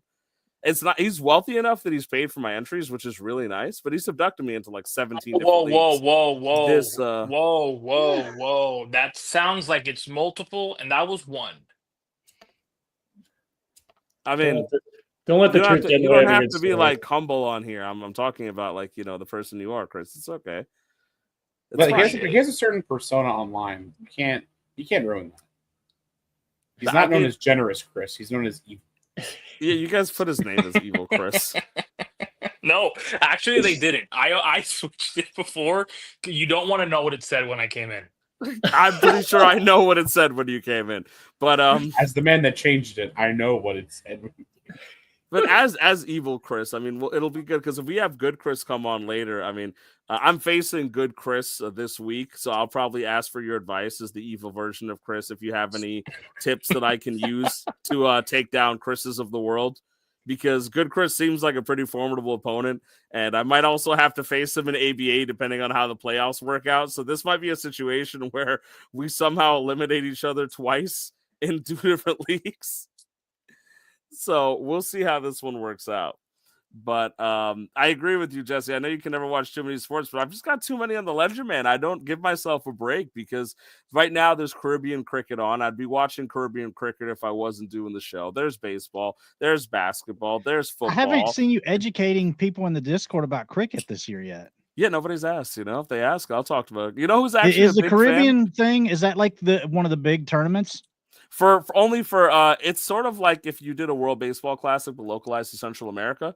So like we have a World Cup in cricket, but the CPL, the Caribbean Premier League, is the Caribbean teams playing.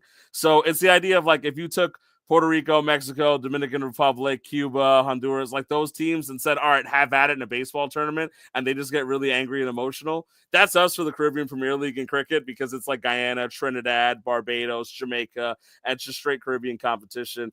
You know who's actually a big fan? I wish he would come on. A big fan of cricket. Probably the other biggest fan of cricket in the Discord besides me is Rhode Island. Rhode Island's a huge cricket fan. I did not know this. Rhode Island is actually a huge cricket fan, and that's we not might even have to have a joke. cricket night Because he Is it, has what do you spoken watch this on? ESPN Plus actually will show some of this stuff. Or like I'll stream. You know how you did the Sunday night baseball watch along? Let's do it. The We'll do a cricket cricket, watch and you along? can educate us as we watch it. The the Rhode Island has messaged me, and this is not a joke. It sounds like a joke. Has messaged me about deep cricket lore to the point where I know that he is a legitimate fan. Like, he has mentioned names that I grew up watching as a Guyanese kid, and I'm like, oh, you cricket. Like, you actually watch world cricket. I love this. And we had a very nice conversation about cricket, and I can tell you very openly, I did not expect that at all. I expect anybody in this Discord to talk to me about cricket, let alone with like love and understanding of the game that Rhode Island does. So I do want to give him his props for that one, because I know next to nothing about Rhode Island as a human being, but I do know he's a cricket fan too. I appreciate that he likes cricket. So he doesn't let people in, huh? No, he doesn't, but he knows cricket, and I respect that. I appreciate that much. And I'm a huge cricket. When I went to London for the Mets game last year, I went to Lord's, which is like the birthplace of like cricket. It's like the Mecca type of thing, and that was a really fun experience for me. I like it. I'd love to talk cricket more if I could drag people into watching it. The format they're playing now is short form, so it's sort of like a huge like home run derby thing, because it's like if you took baseball and made it like a 3-inning game. And so everyone's just like, all right, home runs or bust, kind of like, because it's short form. So you need to put runs on the board. It makes it a lot of fun for us. And the Caribbean players very much enjoy that. It's a big party in sports. So I'd be watching that. So if I got into collegiate sports too, I think I'd be screwed, because then I got to learn all this stuff. Like, I have to learn what a conference You already is. know basketball, though. I do. I know basketball. I mean, and it's easy. You just watch basketball. But then I got to learn and care about these people. I can't half-ass it. Like, you're going to have me, like, posting Kemba Walker highlights and be like, this is the UConn run again. You know, like, if we beat Cal. Nobody cares about the UConn run. UConn cares about the UConn run. The Kemba Walker team actually pisses me off to no end, because in the regular season, Louisville beat them 3 times. And in fact, the last time they beat them by like 25 points. And then Louisville got upset in the Sweet 16, but I don't even remember who now. So we were far better than UConn that year. I mean, we blew And you them know out who really twice by hates 20 UConn? plus. Florida.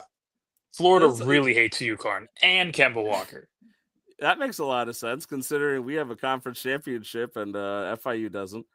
So it's okay. I said Florida, not FIU, but sure. You speak on behalf of Florida, don't you? Aren't you the most Florida of all the Florida men who come and talk on this podcast? No, I'm talking about the University of Florida, not Florida the state. I could care less about UCF, FSU, FAU, you name it. If JC keep that soundbite? Can we keep that soundbite and use that forever? As but we have got to. I just want to keep that soundbite forever. Chuck is listening right now. Actually, he's out there. I like Chuck. Chuck, I think Chuck. Out of all the schools, I think Chuck would be the one that appreciated that statement. Yeah, actually, you probably 100%. Yeah, that's Kevin's great. a Florida State guy too. Oh, Kevin and I got into it when I joined the server. You got into it with someone on the server? That doesn't sound like right? evil. That doesn't sound like evil Chris behavior.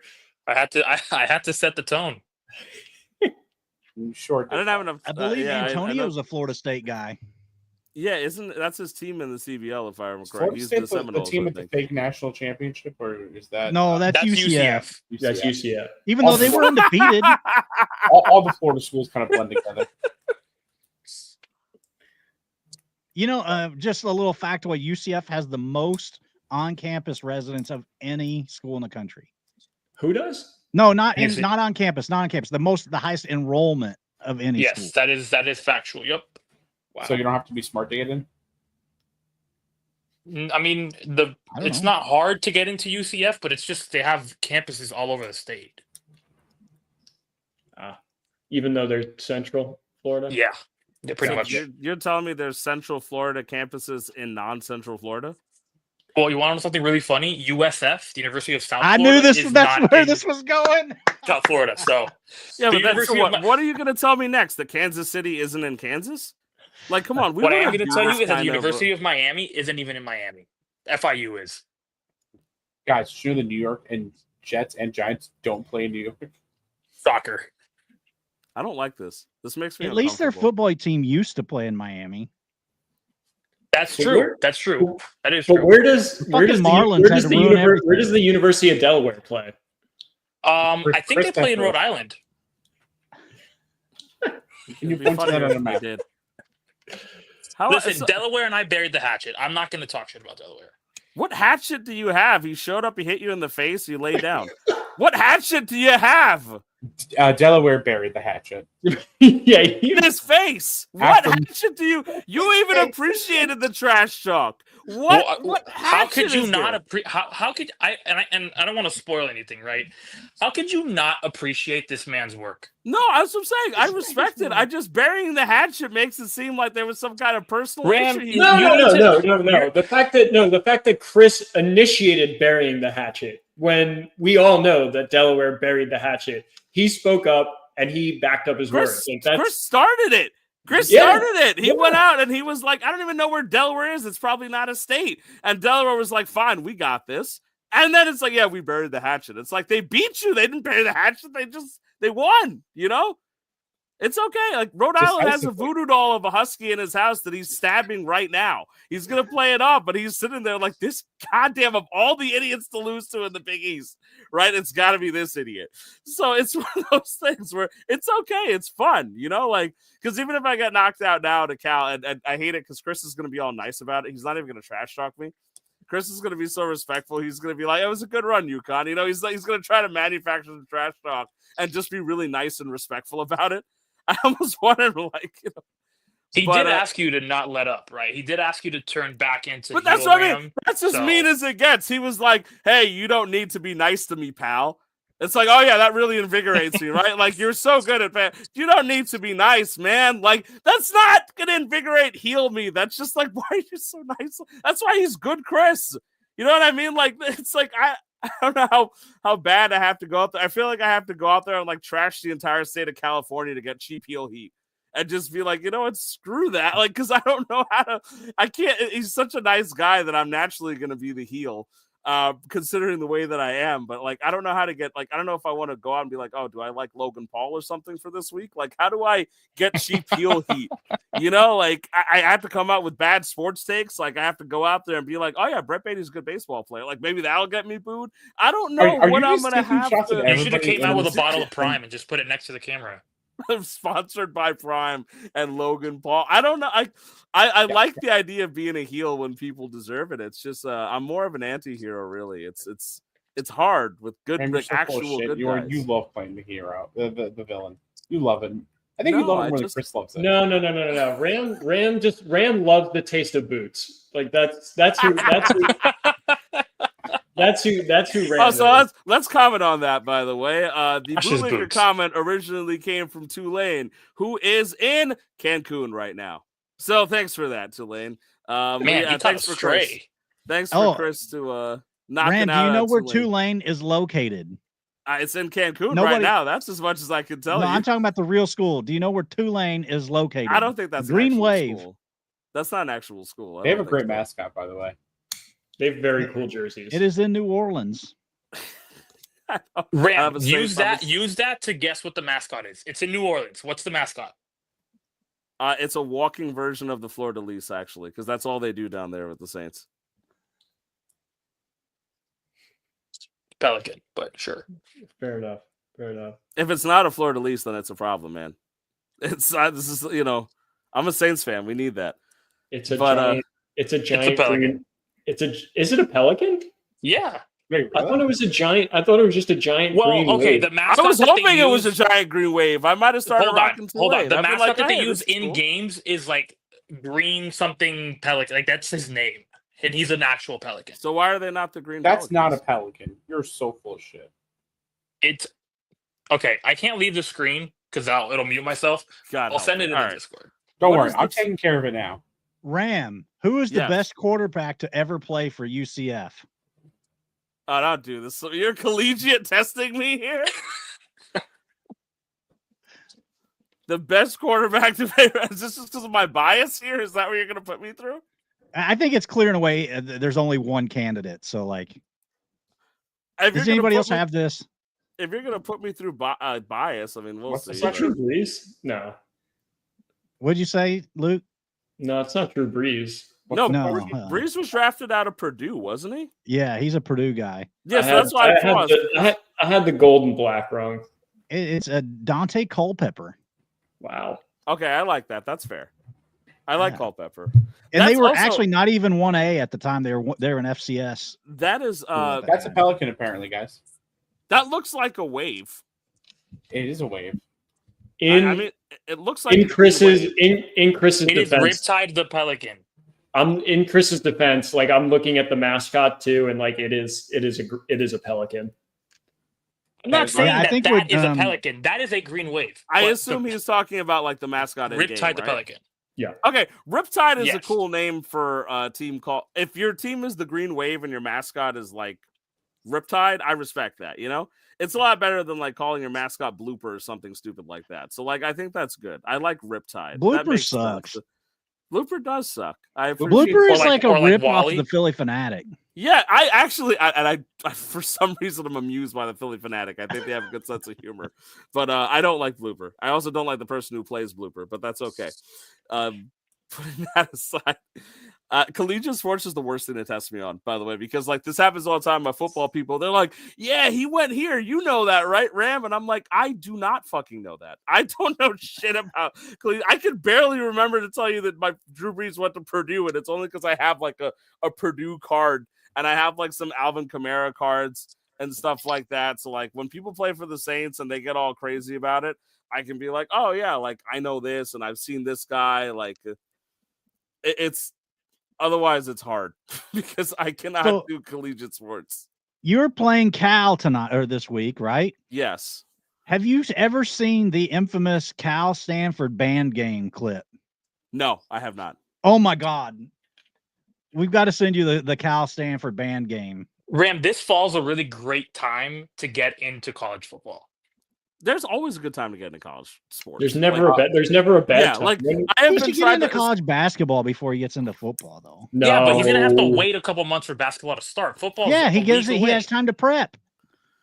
And St. Fair. John's is a top 10 team, so it I mean, makes I sense like. for him to get into basketball. I'll root for St. John's 100% just because they're close to my home and like I love the Johnnies. I will over here. come up and go So, like, to a St. John's game.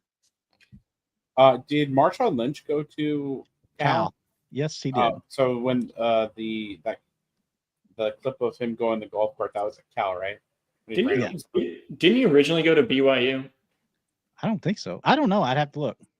Why did thought he Seattle not transferred run to the ball in the Super Bowl with Marshawn Lynch? That's the real question. Because That's Pete the Carroll's question an that I idiot. could. For a while, you guys were talking a foreign language to me, and then it was like, "Oh no, we're back to being mad about that because they should have won that Super Bowl."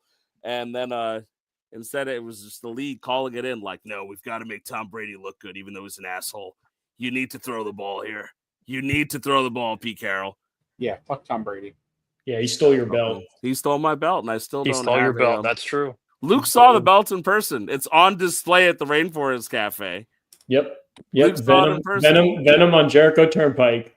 It's no longer. It is no longer the Rainforest Cafe to me. It is Venom with a 3 instead of an E on Jericho That Turnpike. is such a 90s, early 2000s thing, is to put the 3 instead of an E. 1,000%. And for what it's very funny that Peter, you complained about being doxxed, and that was like I'm at that place more than I'm at my house. So he basically just gave out my home address on air, and I'm giving free advertisement here. I thought we'd help it out. The belt that Tom Brady so happily discarded because he's not a nice person is on display over there after being touched by Tom Brady and his evil self. Has it been cleaned since Tom Brady touched it? I cannot attest or confirm or deny any of these situations. I can't speak to whether the belt has been cleaned. Or like name a passed around to former other basketball player to play at Rhode Island. Ram. They have a team? Yes. Who gave him a team? Muggsy Bogues. They play in the Atlantic. Is Peter right, by the way? Did Muggsy Bogues play for? Because that would be really. I don't know if Muggsy Bogues played there or not, but that's not who I was thinking of. There was a professional league, and Rhode Island had a team. So I'm wrong, but I'm also right. The Rhode Island Rams featured Lamar Odom. Really? Okay, that's an actual basketball player. Yeah. That's a name. I learned collegiates. I acquired George Springer in my CBL team because he apparently played for UConn baseball. He did. And yeah, so I went and got George Springer because I was like, all right, I should have somebody that played for this school's baseball team. So I went out and got George Springer because of that early in the year. Clearly, it's done me good. Chris, did any of your guys play for an FIU team like in the past? Was that something that you wanted to do? You want to know something? Look into drafting. FIU doesn't have a lot of players drafted. I did really want to get some Florida Gators though, because I did not draft anyone that went to FIU deliberately, right? If they did, and maybe it was like a one stop before they transferred to a bigger school. Let's see, athletes of baseball from FIU. Former Red Sox Mike Lowell. Oh, There you go. You could I have didn't drafted even know him. that. You couldn't have drafted him, but I didn't know that. Mike Lowell apparently. Chris, why did you not draft him? Which school did you say Mike Lowell played at? FIU. Oh, okay.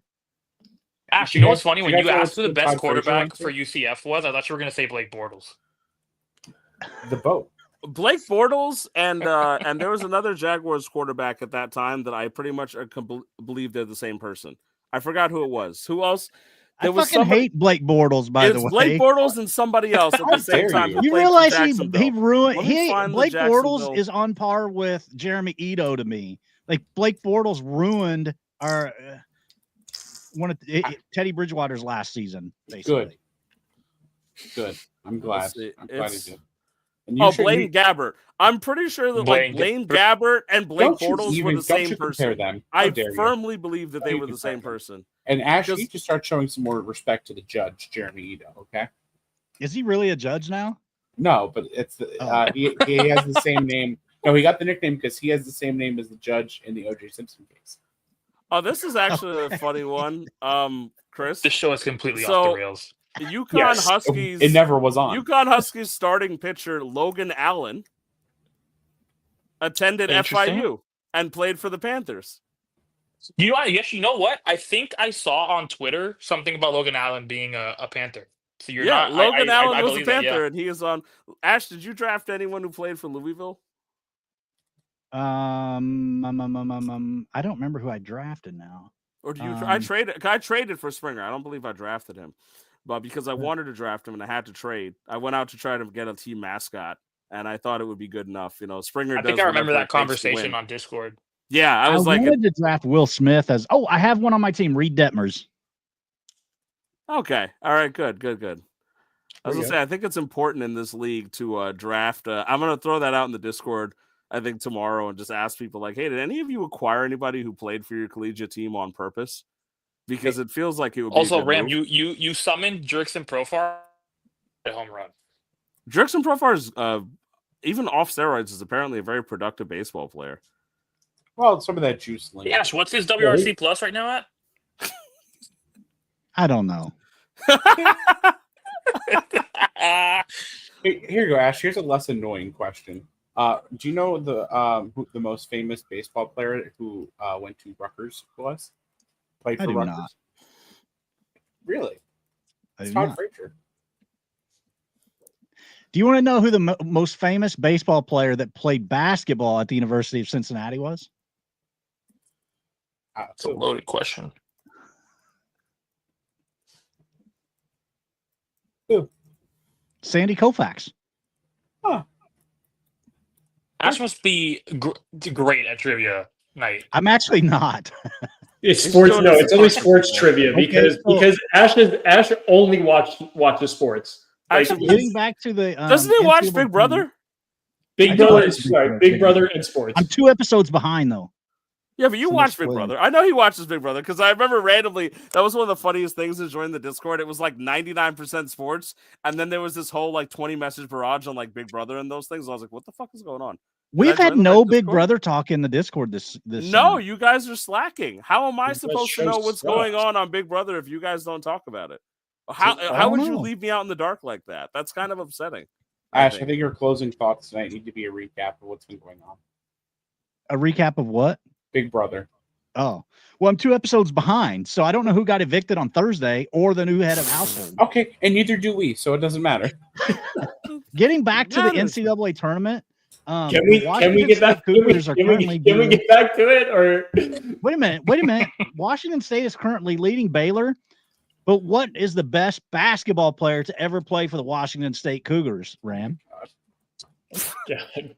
Is Why- this how are officially these evolved getting- into a- Rams just getting annihilated. I don't know Clay these. Thompson. Clay Thompson. Clay Thompson came for the Washington State Cougars? He did. Huh. By the way, Jerkson Profar's WRC plus is 120.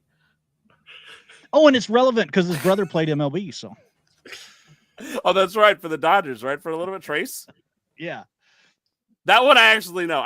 Collegiate sports is the worst. Like, I hate it because I'm also a good sports trivia person. But if you turn it on collegiate sports, I look like I have no idea. Well, we What know the- that because you kept saying Creighton was Cretan.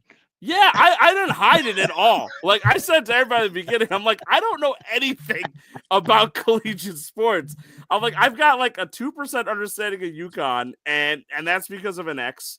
And that's about it. That's basically where it came from. Like, even picking a team here, I didn't know where the hell what team to pick. Because I'm like, my team's not even like deep anything for this place I went to college. So I'm like, I might as well just pick the only affiliation I had, which was UConn. They won me money because I bet on them to win the Natty before. So I was like, all right, let's go with the Huskies. Hey, I Luke, would- who do you think's gonna Ram, win I- the NRT?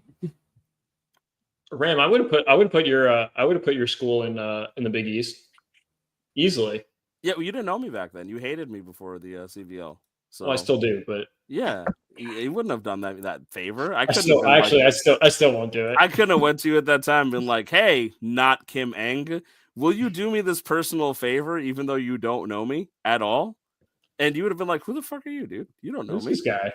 Now it's No. different. Now No, I can mess with you. And like, that's so untrue, and I hate that you're painting me this way because I was your biggest supporter in ABA. Like, I was so happy that you won your first season. Like, I'm like, you're like at the top of the mountain yelling that you won, and I'm just below you. Like, be like, yeah, he won too. Like, Oh, it's my turn to pick. he's so great. Like, I'm your biggest. I literally gave you half best your part team too in ABA. Like, about that. A, you gave me Kyle Schwarber, which was good. But B, I love that I was in your description of things yelling from proverbial mountain about winning ABA, because when I did win, I basically made one post in ABA talk, and that was it. That was all. Now I Who just should I talk about- draft?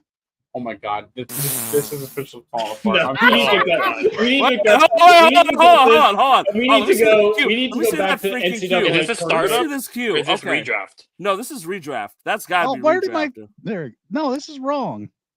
No, Give me that no. redraft. Can we get back to the This is NCAA? This All right. has been a dudes naming guys podcast too long. All right. You go back Speaking to of CBL. NCAA, You need a Tedero wide and receiver, McMillan. Ash. Tedero and McMillan played in the NCAA just recently, and now he's a All right, rookie. yeah. And I'm that's Yeah, all of Ash, these, your all next of choice these- has to be all wide of these receiver. guys Professionals on in the this screen job. played in the NCAA at some point. all of them. You sure? I'm pretty sure. Sure. Chris, who should I take? Where'd Chris go? I'm right Oh, there he here. Now Chris is here. He's just looking at your board. Wow, Brees Yeah, Hall I'm lasted tr- until then. Wow, CD. Whoever CD Light is killing it. You guys are gonna get smoked. Well, you need a wide receiver, Ash. I'm just gonna throw that out there. So should I I take would. this guy? You know what? I don't Honestly, even know who this I guy. would, I never even heard of this guy.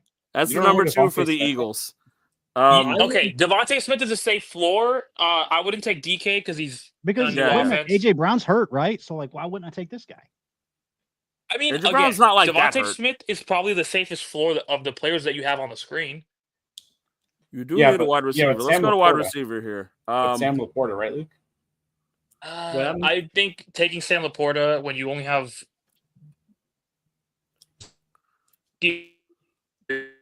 no. definitely Yeah, it's Sam Wait a minute, Laporta. he's You hurt, should it definitely take says. him. for sure. Yes. I wanted to see this redraft. I want to see how these See, guys are he drafting. expected a actually. return on the 23rd. He's fine. Asking Luke that if who I you should should draft take? Sam Laporta is a loaded question. If I said a loaded question, you already know what the answer is going to be. It's going to be yes, unless there are other Lions out there that are better. Take Devontae Smith, Ash. Take. All right, now Yes. we can continue. I'm so sorry, Luke. Oh, is I'm Luke not. in That this was league? hilarious. Luke is the guy who was out there. He's like, I'm the wild card. I'm unpredictable. And it's like, really? You want to hang out with us? We really want to be unpredictable? Let's talk Ash's NFL redraft. Let's really have some fun out here. That's wild card play, baby. We That's can. how I mean, it we works. can have some real fun. We can figure out whether or not I'm wearing pants right now. But that's a different. All I wild have to card do play. is ask you to stand up, and then we get banned off YouTube. It's not that hard. Let's wait till we're in the back room, guys. Here we go. All right, so we've now hit Ash's limit here. Okay, got it. Well, he doesn't want to get banned off YouTube. He's fine with Well, seeing. we have three strikes to work with here. We got that strike. We do removed. have 3 strikes to We work got that with. strike removed. We're good. Yeah, we're good. Do we We're have any good. other? But let's get the wheels back on. Let's get back into the NCAA talk. I need to get that GIF in reverse. Let's get the wheels back on. Actually, and all right. Let's get the wheels back on. That was a bad day for Red Bull. Oh my god. Let's And move. All right, Luke, I'll give you my best Cody Rhodes. Let's ignore what do you want to fun talk here. about? Luke, just mute everyone's mic and just Was roll. that Mark Webber who that in that GIF? Oh my god. Jesus Christ, Ash. Ash. Luke, quickly before they unmute themselves. Go. All right, we do have some special content. I did not do that. I did not do that. That's really screwed up for you, Peter. You're supposed to Luke everybody else. You were supposed to mute everybody else and not Luke. Well, he doesn't know who that's not not Luke gonna work. is. Yeah, who's Luke? Wait, I like that I broken Peter. wait, hold on. because he just Before- couldn't- before we get into it, I asked John today. If he was going to watch the New York Power Hour on Wednesday, and he goes, unless it's hosted by Jeff Probst, I'm not watching. And I was like, well, ironically, not Jeff is the hosting host, the yeah. show. So anyway, let's get the wheels back on. Let's get back in the NCAA tournament. I think we've probably lost a few people along the way, but We actually gained viewers, by the way. No I just want to way. be very clear. We have gained viewers. That's awesome. That's awesome that we've BS'd this much and still had viewers, gained viewers actually. But we do have some special content. Ram, were you able to find that video? No, that's what I was asking you. Where to? Because I don't have it. Maybe I don't have access to it. Because I'd like to put it up for you. It should be in the in our Discord. Where? Did The you send large it in the Discord. DMs? I didn't see it. Oh, maybe I didn't. Right. That's why I legitimately was asking you. I'm like, if you could send it to me, I would love You to sent help some you of out. the other Luke. content, but not what Ram's looking for. Yeah, sorry. Yeah, I sent a different video. My bad. Yeah, I didn't mind that video, but I can't show that on air, babe. Oh god. Hey, Luke, I have a quick question Sure. while you're looking that up. Also want to ask you, Luke, why your jawline is sharp enough to cut glasses? You know, did you ever answer that for Yvonne Nova? I just want to be clear. Did you I ever think actually? I think we need to. I think we definitely need to. I think you need to answer. This is You not. want to sleep? I don't have the Why? platform. You guys have complete control over this StreamYard. Well, I would like you to have as we a can tell formal from this show response. tonight that you guys have complete control. And I'm just a passenger in this. All right. All right, you in know this what? You know array. what? Let's do this. How about you respond to Yvonne Nova? How about you tell Yvonne Nova? Tell Yvonne Nova how your jawline is sharp enough to cut glasses, and then we can move on to the national tournament. All right. It's just from all the years of doing work in Excel. It really slims this area. You put a VLOOKUP in, you put an XLOOKUP in, and do a little concatenation right here. That's what gets the jawline down. Is that good enough for you, Ram? Is that good enough? That was pretty good. Yeah, I think it was good. I thought it was just good genes. Apparently, you're not allowed to say that. I've tried to send it to y'all, but it's saying that the file is too big. Okay, so how did you have it? Do you have it on? No, you have it on like Discord or something? Yeah, I tried sending it on Discord. Yeah, actually, let me try sending it to like Gmail or something, and I'll see if I can get it up as we discuss the show. Okay, fair enough. That's what she said. Fair enough. How are you the one in charge of this making jokes like that? You're setting the tone in all the worst ways for him. Ash, this is terrible. I was like, me? You're attacking me for that one? I'm like, attack me when it's deserved, which is most of the time, but not that time. That wasn't me. That was Ash. God help me as we try to get that back on track. So you did want to talk about the national tournament, Luke. Did you want me to let's go back to our regular let's get our layout going here. And so as we're gonna end up proceeding into a national tournament, right? How has there been some stuff that's been on your mind? Have you looked at certain matchups that you have been interested in? Are you rooting for anybody besides DBU? Obviously, are you still rooting for me in Rhode Island, Luke? No, I mean, absolutely. I mean, I'm 100% rooting for UConn and Rhode Island. I know you guys. There's a 0% chance that you guys are going to be facing off in the national championship, but I'd love to see you guys in the Elite Eight take on each other, getting wins this week. Yeah, I mean, we can talk a little bit more about the matchups in a little bit, but for me, the big one for me was Tennessee taking out Indiana State.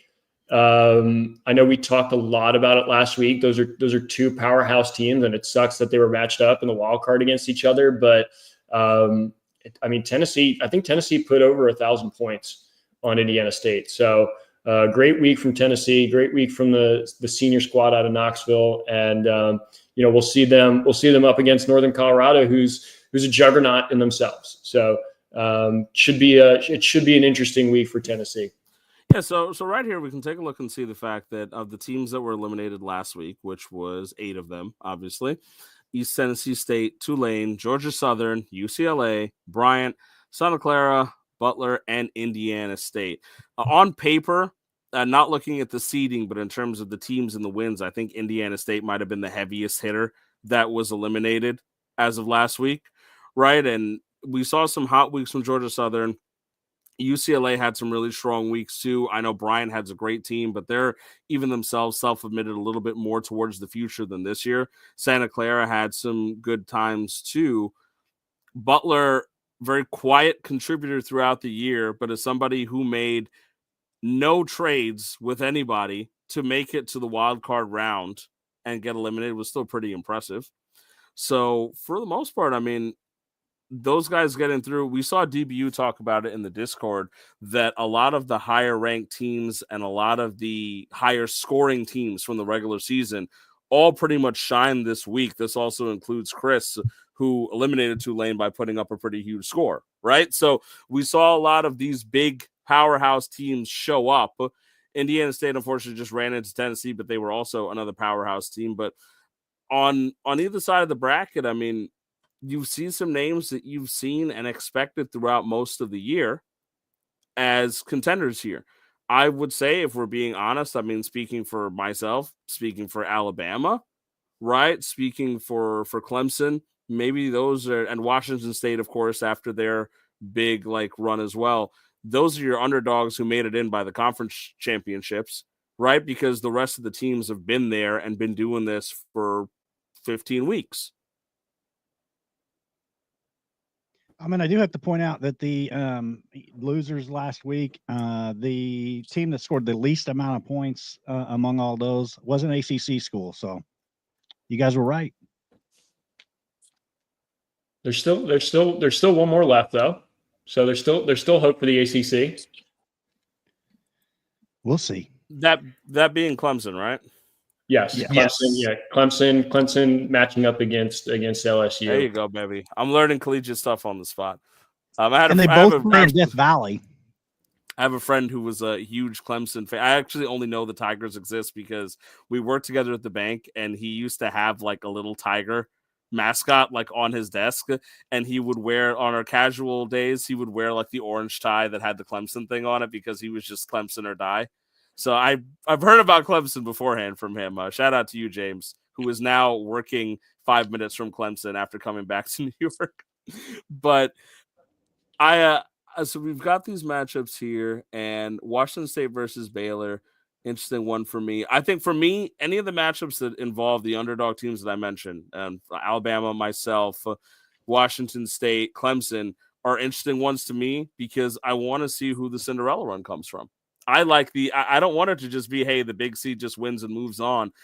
And speaking of any underdogs as well, I don't think I've called FAU an underdog in any sense of the word in any part of this season, but anyone facing DBU is statistically an underdog. And they're coming off a week where they put up a huge score, FAU.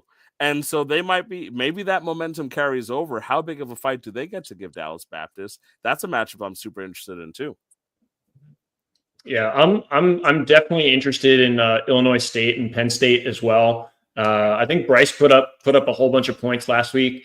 And Andy's been one of the biggest teams in the league right now. So he has that dad strength. Yeah, and he has the dad strength. He has the dad strength too. So I think Illinois State and Penn State's going to be a good matchup there. Tennessee and Northern Colorado is another matchup that I'm really paying attention to. I think that's going to be a fun one. Outside of that, I'm rooting for chaos. Yeah. Now, for me, honestly, now part of this is looking ahead a little bit, but for me, I'm rooting for Penn State because they're in my conference and I want to play next year for free. That'd be really cool.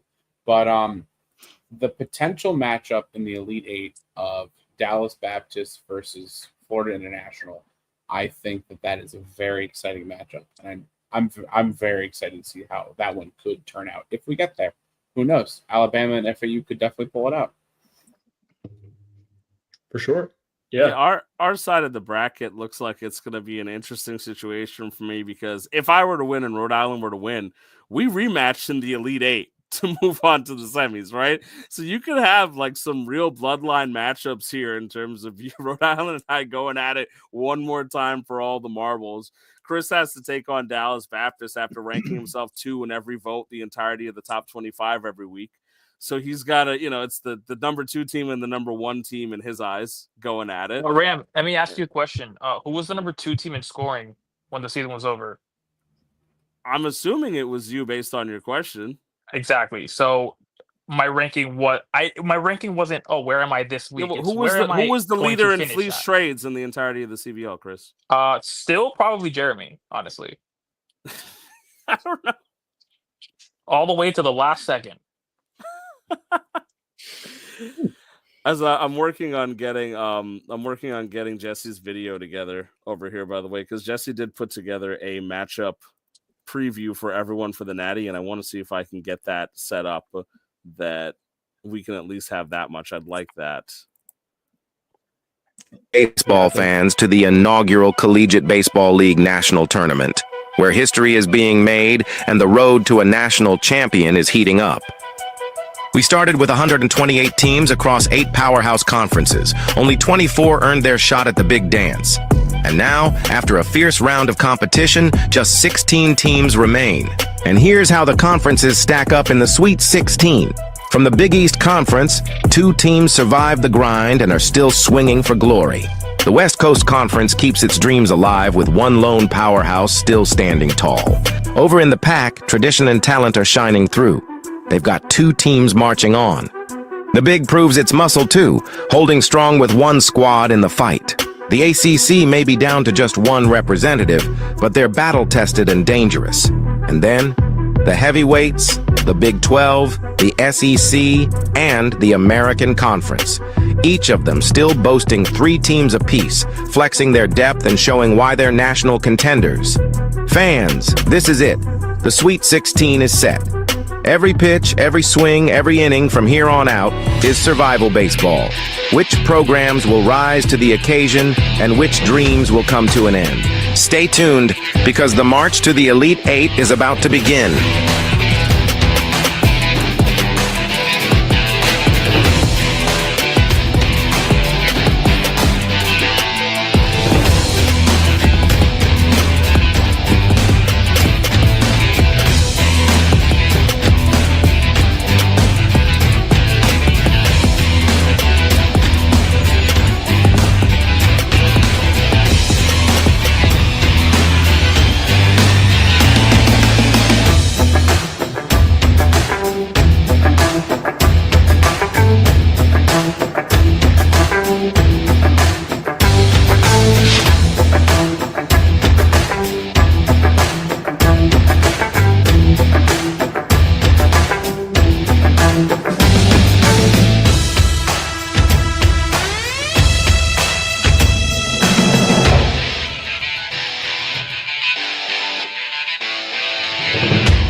That was Yeah, great. that's awesome. All That's right. awesome. So thank you to Jesse for what was nothing short of a sensational put together video for our preview for the national tournament. Very much appreciate that. I will say, by the way, I hate that AI voice though, so I'll gladly voice over your stuff in the future. But I very much enjoyed that. I think it was great because you could also see if you go through that, folks, and I'm sure he'll have this uploaded on the Discord for everyone to watch again by tomorrow, right? The disparity in some of these teams, I joke all the time. I say it all the time. You just got to get to the dance, right? But you saw a lot of mixed bags in terms of some teams are incredibly pitching dominant, some are incredibly offensive dominant, some are a little bit more middle of the pack, which gets to reduce some variance. And another thing in there that he pointed out that I thought was very quaint is that we joke a lot about like the American and the Big East about like them having really strong conferences and they had a lot of entries to the national tournament. But we've got 3 each also from the SEC and from, what was it, the Pac or the 12th? It was the 12 also had 3, right? So they had their 3 remaining. And so and now it's coming down to some real nails, nail biting, tough, scary, balls to the wall type of baseball. And here we go, right? I mean, nothing primes you more for the Natty than something like that, where you see the teams that are remaining. There's some conferences with just their one representative in there, right? But they're powerhouses like Penn State and Northern Colorado. So we're going to have some fun. There's going to be a lot of trash talk, I think, coming up real soon, but we're down to just 16 teams, baby. Yeah, it's going to be a dogfight to the end, and like you said, I mean, there's such small differences between even the teams that were in the wild card. There's such small differences and such small variance between the teams. I think there were a whole bunch of matchups that we were looking at on Sunday, and it could have gone either way. And I think even talking with Chris and Peter last night.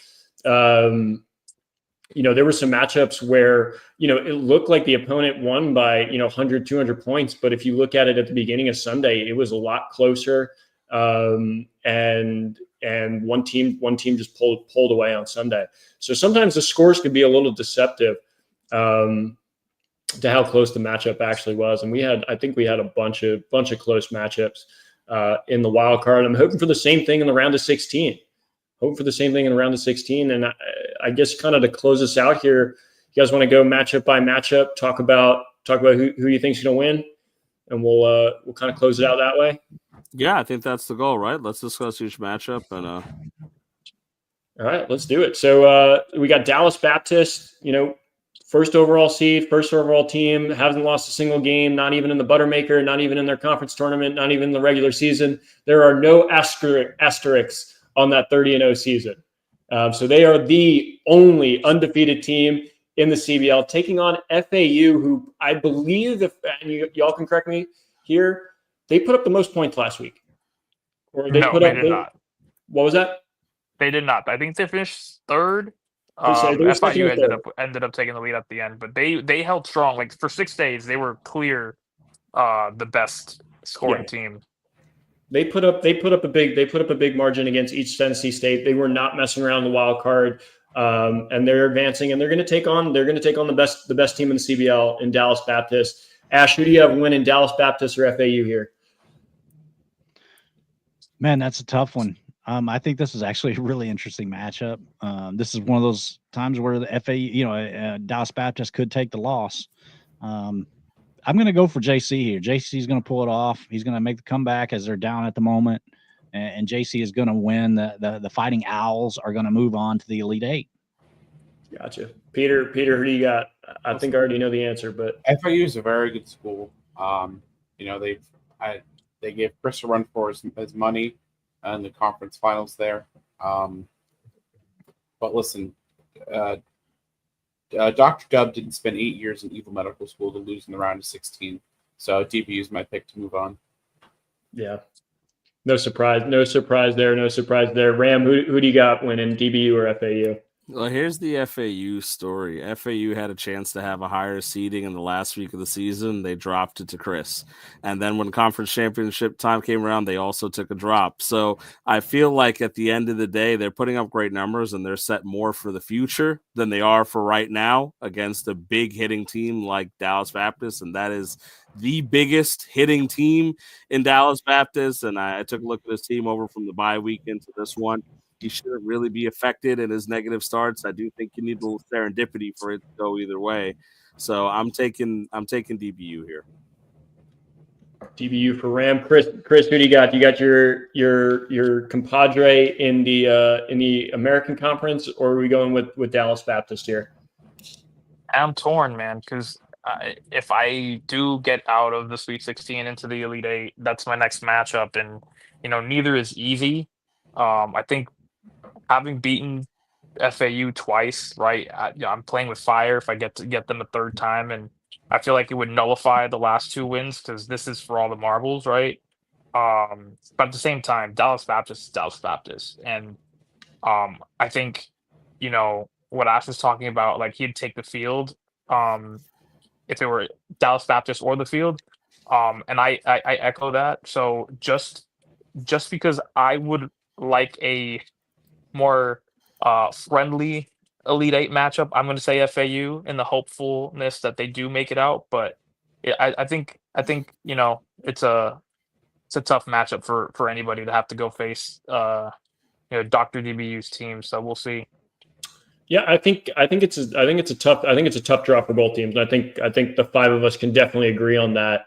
DBU definitely didn't want to see FAU in their first matchup, and I'm sure FAU didn't want to see DBU. But here we are in the round of 16 with two great teams facing off with each other. I'm going to go DBU on this one. Again, they've been the best team all season. There's no reason for me to pick against them. Nothing against FAU. They're a great team, and I think they're really built for next season as well. So I got DBU winning that one. We'll move down to the next matchup just below in that region, and we got Alabama against Florida International, the team that is owned by Evil Chris here, taking on the team that won the SEC. The team that won the SEC, huge surprise, taking out who is it? They took out who was it? Tennessee. They took out Tennessee. That's correct. They took out Tennessee in the SEC championship. Huge surprise there. And they're going to match up. They're going to match up against the second highest scoring team in the regular season in FIU. Peter, who do you got here? Do you got Bama or you got FIU? Listen, every single week we've been doing this since the conference finals. Every week we've picked Alabama to lose. And unfortunately, I do think that this is the week that they finally do lose. No disrespect at all to Alabama. They are a great team. They won the SEC. Unfortunately, their prize is facing the second highest scoring team in this whole league. So, unfortunately, I think their Cinderella run is coming to an end here. All right, so going with your pal Evil Chris. Fair enough. Ram, who do you got? FIU or Bama here?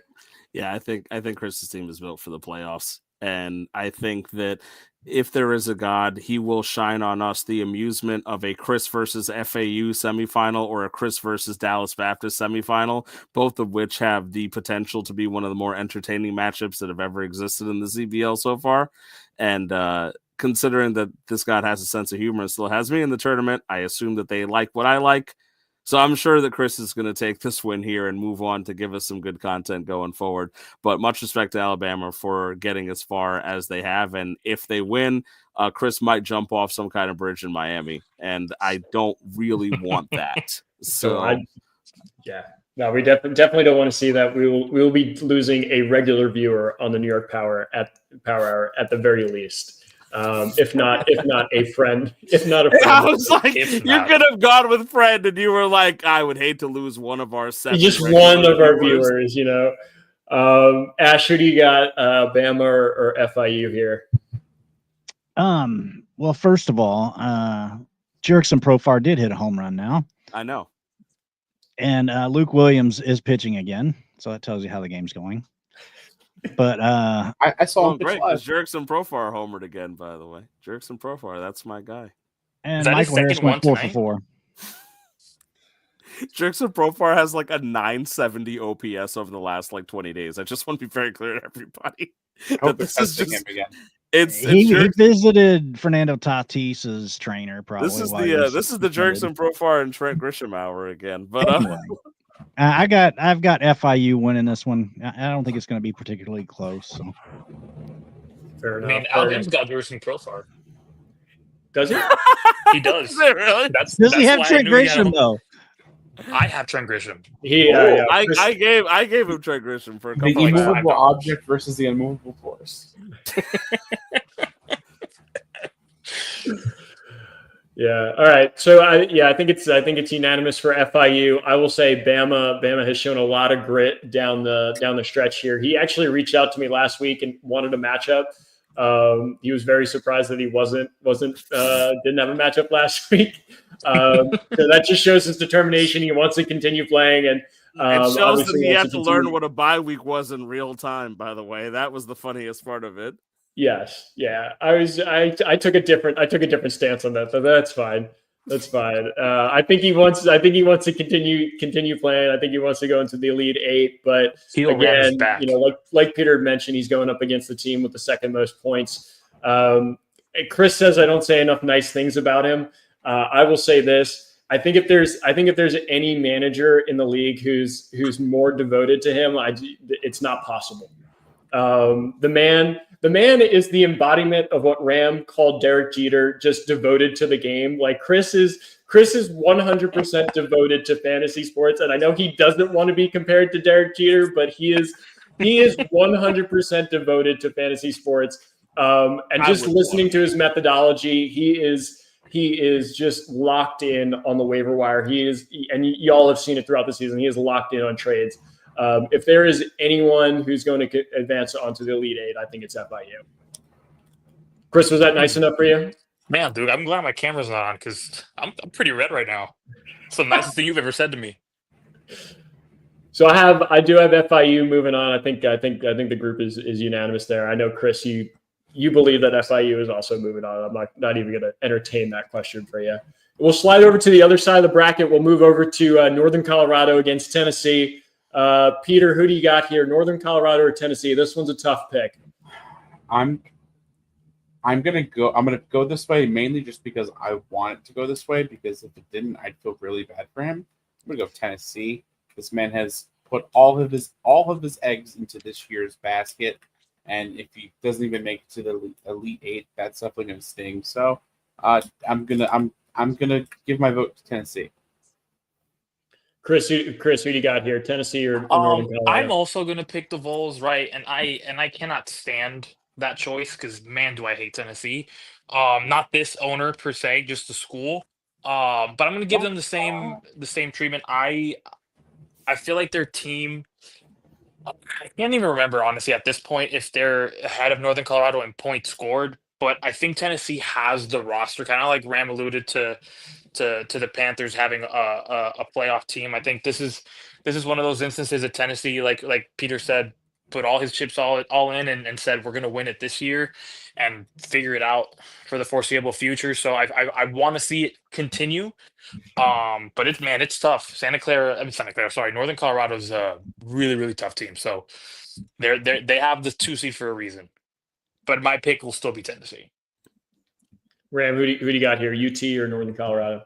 I'm taking Northern Colorado. And the reason I'm taking Northern Colorado is that, so I talk a lot about DBU's consistency. They're undefeated. They're the 1 seed, right? But take a look at NorCal. So they had one of the best regular seasons, and they're the 2 seed. Why are they the 2 seed? Because they didn't get trounced in the conference tournament. They kept it going. They kept the consistency going. And I've noticed that. And I see that their team is continuing to put up good numbers, solid numbers. And it's not that I don't agree with what you guys are saying about the Vols over at Tennessee, but I do think that consistency is the key at this point in the game. And Northern Colorado's had a nice blend of keeping that going. I think that they're going to be able to pull it off again this week by staying consistent and scoring good. Their team has been able to counter the waves that other seeds that were not able to finish the conference tournament, they were able to take care of business.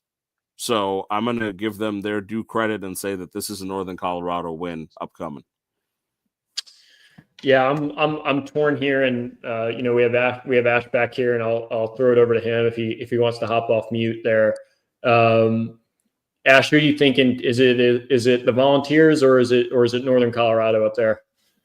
Yeah, I actually feel for Northern Colorado in this one because you have, they took care of business and won their conference to get the bye, but then they're facing one of the strongest teams to come out of the first round in Tennessee. So they didn't really get rewarded as much as maybe they should have in theory there.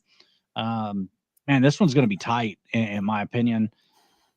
I think Northern Colorado takes it, but this one could come down to Sunday night. Yeah, I think for me, kind of like what Peter said, the emotional pick is for UT. They've invested so much into this team. They have so many seniors on their squad that, obviously those seniors don't want to leave the team and not get a national championship. You hate to see that happen and guys graduate and miss out on that. But for me, I think the logical pick is Northern Colorado. They've been the better team than UT throughout the season. They're third in points throughout in the regular season. I want to say the last 2 weeks of the regular season they averaged over 1,100 points, whereas Tennessee averaged 935. So I think Colorado's built to win this week, and we'll see them moving on to the Elite Eight.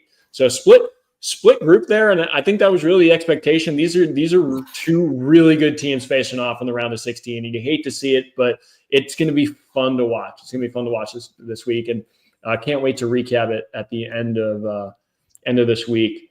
We'll slide on down. We'll move over to Washington State and Baylor. Baylor knocked off Butler last week. Baylor, another team in the Big 12. Power conference right now. And I know Jesse alluded to it in his video. I know Ram talked about it as well. 3 teams in the Big 12, and Baylor is a very good team in their own right. I think they're fourth. No, excuse me. They were third in points in the regular season.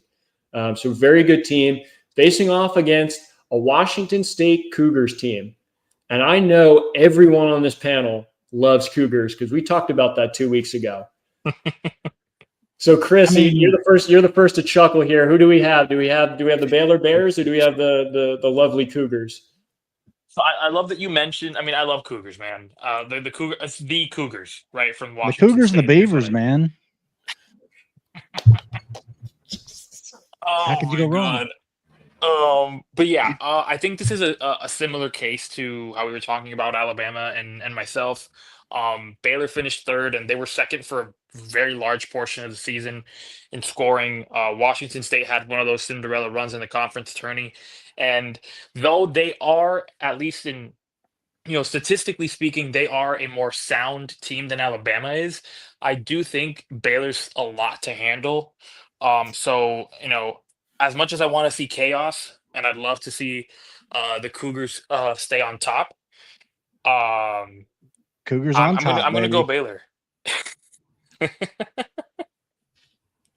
Ram, who do we got here? Do we have the Cougars or the Bears? I have to be against Bears this week legally because I'm facing Cal. So I cannot actually in any shape or form legally choose Baylor.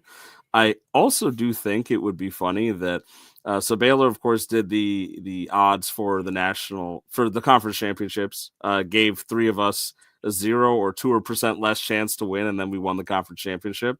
And the Cougars, of course, being one of those guys that were on the lower end of chances. And I saw that they went ahead and they did their algorithm for the Natty and basically chose all the favorites and all the chalk. And so I think nothing would be funnier than the Cougars turning up, putting a little smackdown on them. So I didn't look at the numbers for this one just because I have to be anti-Bear right now. So let's go with the Cougars. Cougars from Ram. Peter, who do we got? Do we have Baylor or Washington State here? Chris is right. Baylor is a lot to handle, but if anyone could handle it, I know it's Cougars. So, they're not going to have any issue with that. Ever since they won that Apple Cup, they've really been on an absolute tear, and I don't see them slowing down anytime soon. So Cougars on top. Fair enough. Ash, who do we got? We got Washington State or Baylor? Well, Baylor is in Waco, so they're going to treat Washington State like the FBI did the Branch Davidians, and Baylor's going to move on. Very political and historical statement there from Ash. I'm gonna, you know what, and I've been very much with the favorites on a lot of these matchups. I'm gonna go the Cougars here. I'm gonna go the Cougars for a couple of reasons, not because I love Cougars, but because the last 2 weeks of the regular season, hear this, the Cougars had averaged 946 points. 946 points, whereas the Baylor Bears averaged 761. 761. Ooh. The Washington State Cougars outscored Baylor in the first round of the conference tournament. So this is not a team that just kind of snuck in at the last. There was momentum. There was momentum before that conference tournament started. And I think they're going to continue going, and I think they're going to knock out this Baylor team here. So I got the Cougars. I got the Cougars knocking out Baylor here in the round of 16. So what was that? I think it was. I think we had a 3-2. 3-2. Yeah, 3-2 to the Yeah, Cougars. 3-2 for that one. 3-2 on the Cougars there. 3-2 on the Cougars. So a little bit of upset. Your broadcast. Little bit of the upset on the broadcast there. We're moving down a little bit further here. We'll go Penn State against Illinois State. I know I talked about this one a little bit earlier. Another great matchup. Andy has a great team. Bryce has a great team as well. Illinois State with the early knockout in the conference tournament, but coming right back in the wild card and knocking out Santa Clara, who was a great team in the wild card as well. I think they were 28-2. If I'm not mistaken, top 10, top 15 in points in the regular season. So good win for Illinois State there. But now coming up against Andy and Penn State. Peter, I'll start with you since Penn State's in your conference. Who do you got winning here, Penn State or Illinois State? Oh, I have Penn State by a landslide here. I just think Penn State is the more complete team overall. They were top 15 in scoring. When you were looking through the video before, I believe it was had Illinois State carried by their hitting, and their pitching was a little bit lackluster, where Penn State was more balanced. And pitching is definitely gives you an advantage in this league over hitting, I think. So I'm gonna keep going with Penn State. Penn State, the Big Ten, we give you all of our corn. Keep the run going. No surprise, Peter was going to pick the Big Ten team. Ash, who do you got, Penn State or Illinois State here? Penn State. I don't think this is going to be close. Sorry, Bryce, but I think that Penn State marches on, and I think Penn State's the Final Four team here out of this. Fair enough. Ram, who do we got? Nittany Lions or the Redbirds? Yeah, the enemies to friends trope and anime goes undefeated, and Andy's a guy that, I flamed for bad trade offers early on, and now we have a lot of respect for each other. And he was quoted as saying on air that a Penn State UConn matchup for the Natty would feed families. I don't think I'll be able to fulfill my end of the bargain, but I do have a lot of faith in his ability to fulfill his end of the bargain. And Bryce is a very smart and talented fantasy owner, but he also made some moves towards next year, and Penn State kind of pushed their chips more towards the middle. I think these are the matchups where it shows. So I think Penn State takes this one. And they were able to take out Indiana State. So, again, big momentum on their side. Evil Chris, who do you got here? Just so that I, give one of the underdogs some love here, I'm going to go the opposite and go Illinois State, though I do think Penn State has the better squad on paper. I think offense oftentimes goes kind of under the radar. They were the second best offensive team all year, and we know how deadly a hitter going for 80, 90 points in a week can be. And with how volatile pitching is, Bryce I believe Bryce has the edge in starts, and though they may not be as quality as Penn State's, all you need to do is string a couple good ones together, and we saw last week how Nathan Uvalde and Garrett Crochet to start on a Monday combined for -40. So because of the volatility in pitching and a little bit more consistency with the offense, I think the Redbirds offense takes care of it. Yeah, I think I'm going to go with the same pick. I think I'm going to go with the Redbirds over the Nittany Lions. Nothing against Andy. I think he's had a great team, but like you said before, I think Bryce does have the start advantage this week. I'll show some love for ABA and say that the Redbirds are going to knock off the Nittany Lions. So 3-2. I think we got a 3-2 panel on Penn State over Illinois State there. So that's another interesting split. Moving down the line, we got the Tigers facing off against each other. The Tigers of Clemson versus the Tigers of Louisiana, LSU. Ash, who do we got here? Do we have LSU or Clemson winning this one? The ACC is coming strong. Clemson pulls the upset, marches on to the Sweet 16, or excuse me, to the Elite Eight. That's crazy that we're calling it an upset here too. I mean, they are the 6th seed, but as you can see in the parentheses there, Clemson was the 32nd best team in terms of record and points. So yeah, an upset you're calling there for Clemson over LSU. Ram, who do we got here, LSU or Clemson? Ash's redraft quarterback Joe Burrow went to LSU. A little collegiate trivia for you guys out there who don't do college sports. And since Joe Burrow is good enough for Ash and LSU is good enough to beat Clemson. Sorry to my buddies out there who like Clemson. You know who else played at LSU, right? No. Jaden Daniels. Pistol Pete, Shaq. I believe you. You could give me names that are wrong and I would believe you. I mean, you know who they are. I've heard of those guys, yeah. I just don't know if they played for LSU or not. I know Joe Burrow played for LSU because he has that photo of like blowing the cigar out after the win, and it's actually one of the sickest photos in college ball that I've seen. I actually very much enjoy. I love Joe Burrow too. So on the strength of Joe Burrow, because it's pretty cool, we're going LSU.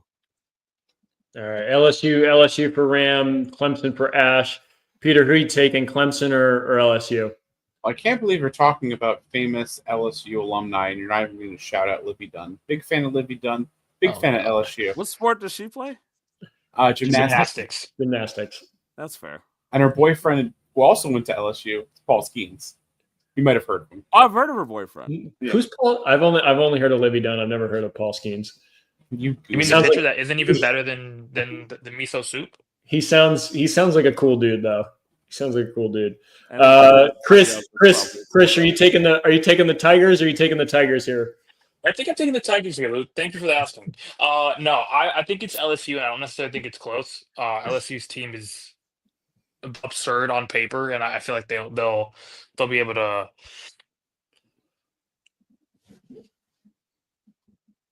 This is good. You get killed mid response because you took LSU.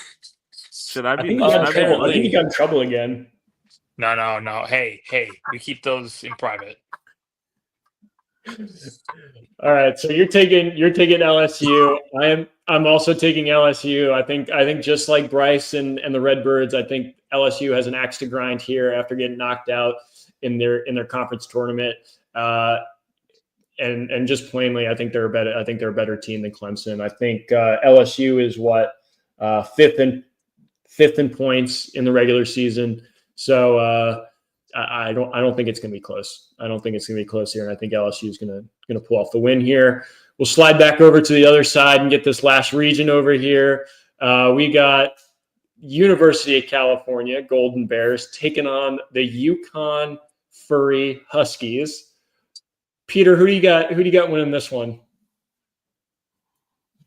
For this matchup, and I also don't think it's particularly close, I got to pick the gentleman that I had the fine privilege with of watching Pete Alonso's franchise-breaking home run, and I got to go with UConn.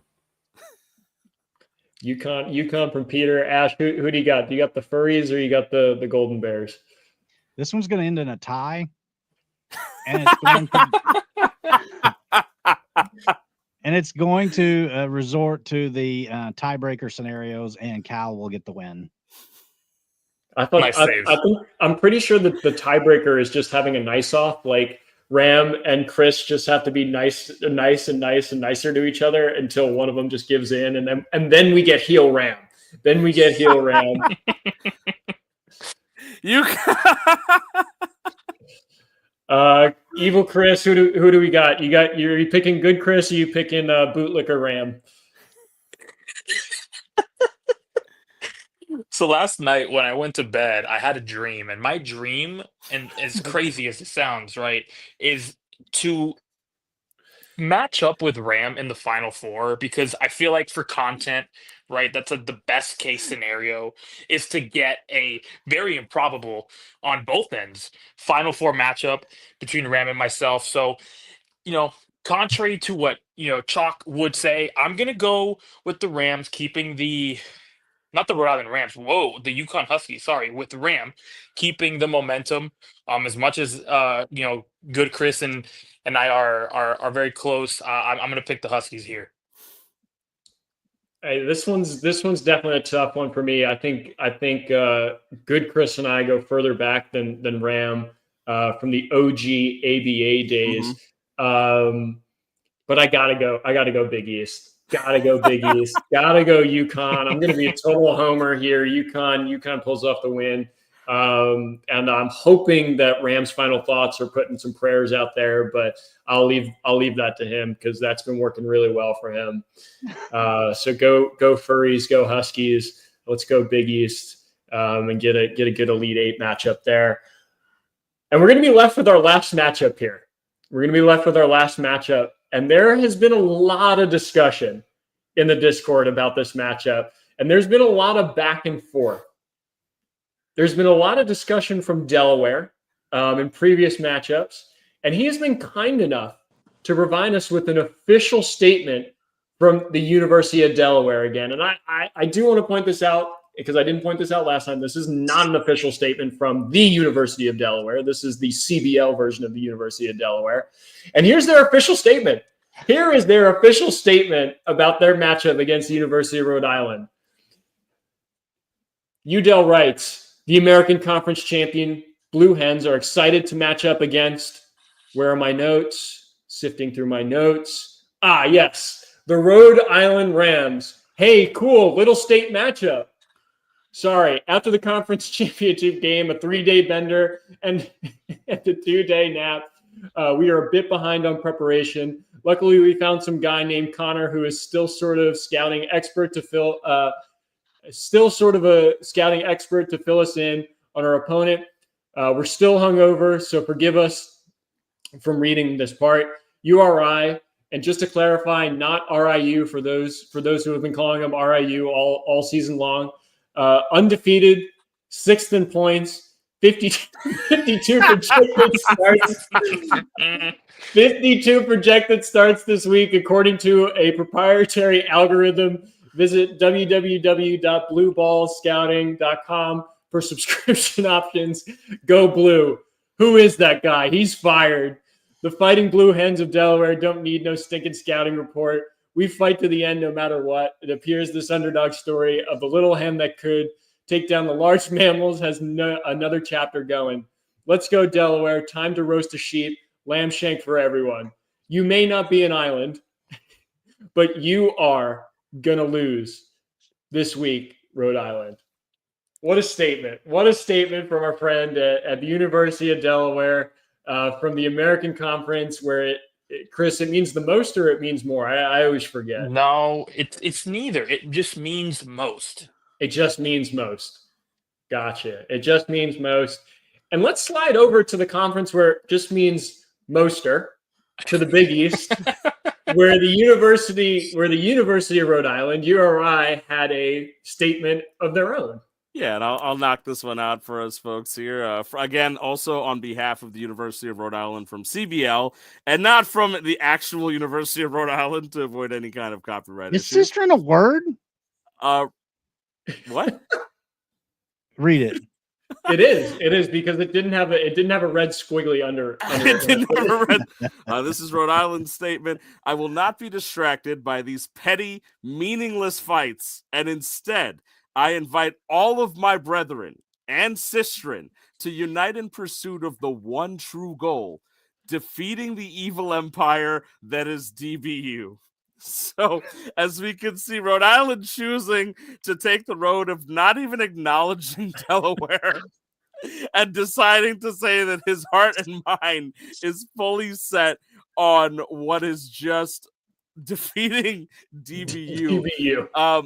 I just want to say, because I know you guys might have a lot to say on those comments, I would like to formally, as we get to like the Elite Eight, at least the Final Four, I want to make it a near requirement for these statements because I thoroughly enjoy everything. And I wish we Delaware, could get recorded videos. I would love that. I think Delaware has gotten to the point where they have had so much fun, and I appreciate it because that's in the spirit of the league.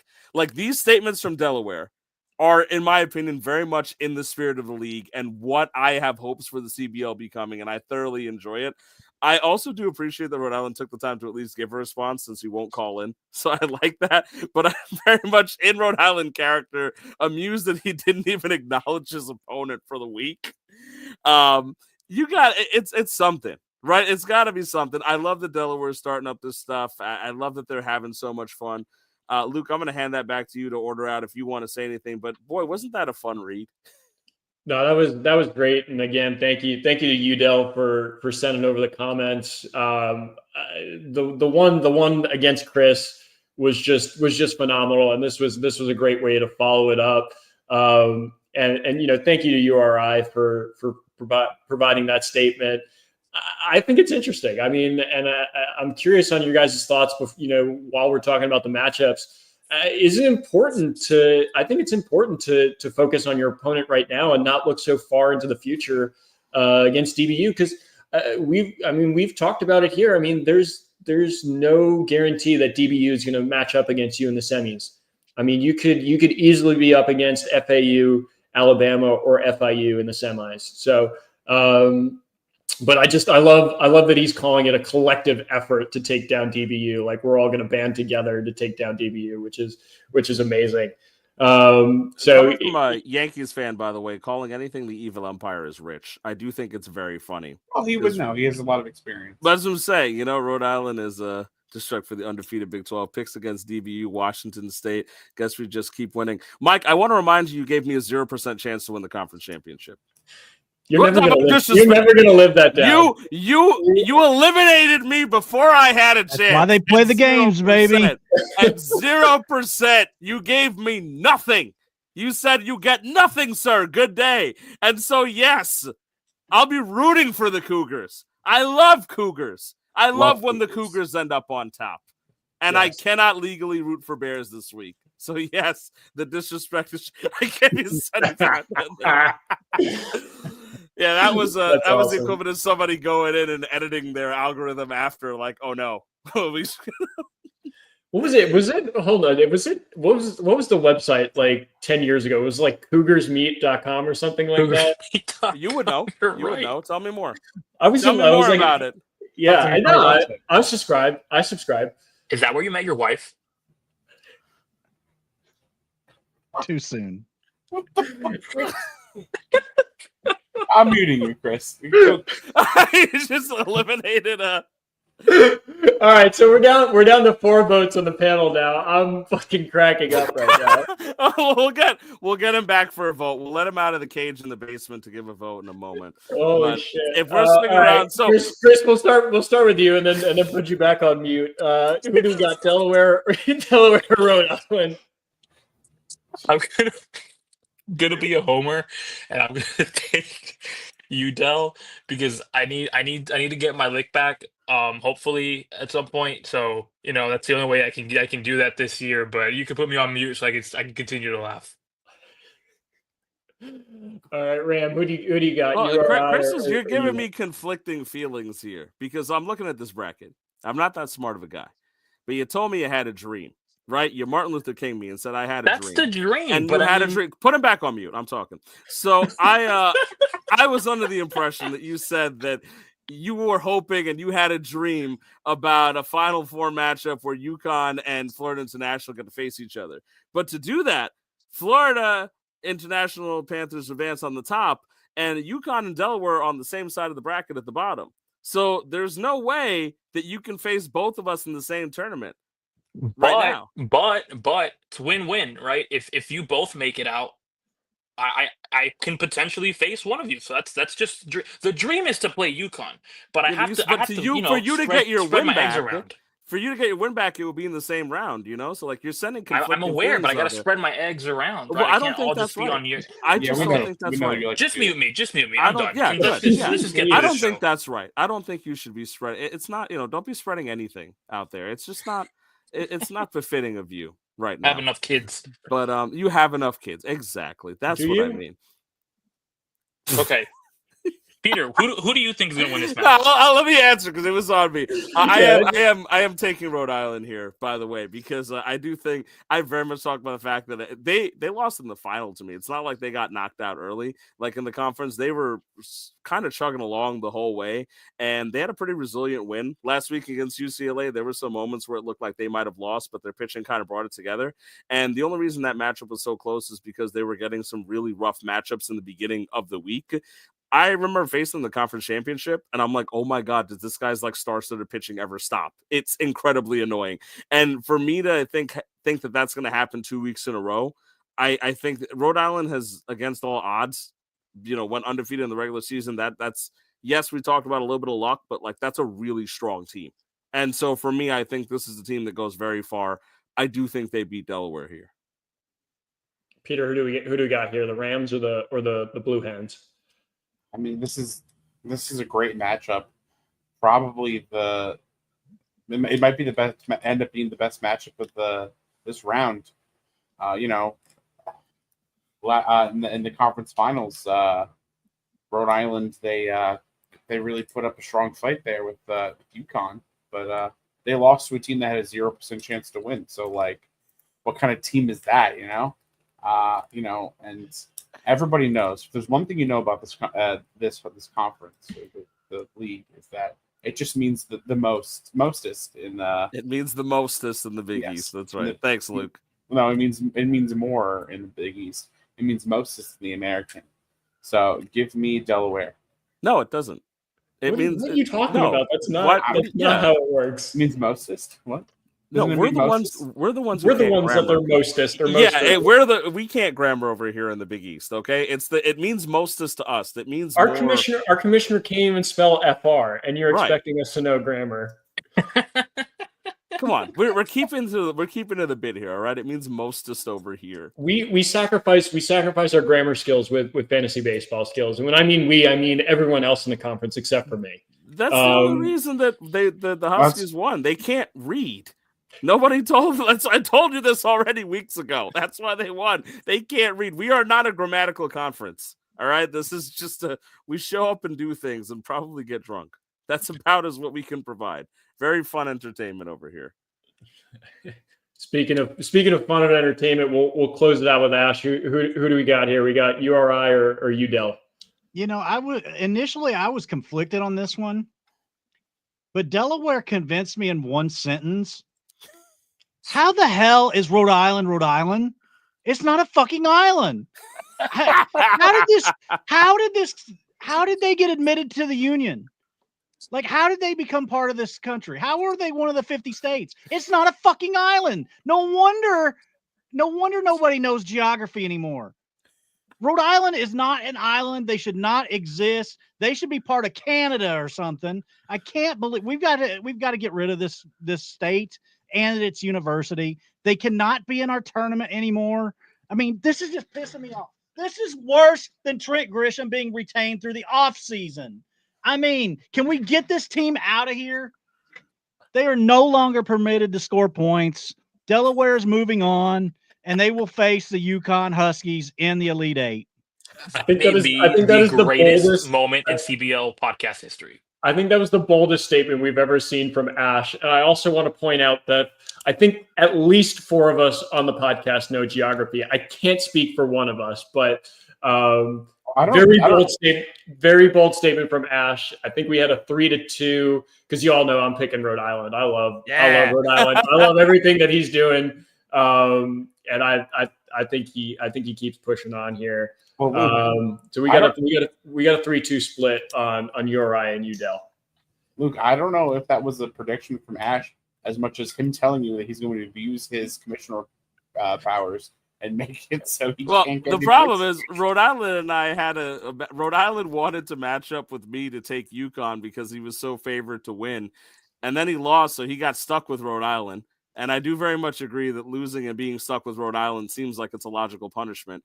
But I don't know if he's going to keep Rhode Island as a school name going into next year anyway. I am under good authority that he is not staying as Rhode Island next season. So Ash, you will get your wish in the offseason. We'll make sure of it. We'll make Can we sure send of them it. to Canada? They're No. not. They don't No. border Canada. They border the But they ocean. shouldn't be a part of Do the United you- States. do They can't. you They not don't even know their own Then they'll geography. just end up like Ty, and they'll get to torment not Luke an every island. week when Vladimir Guerrero Jr. hits a home run. But it's not. It doesn't border with Canada either. It's on the ocean. Do you not know? But your we don't geography want either? it.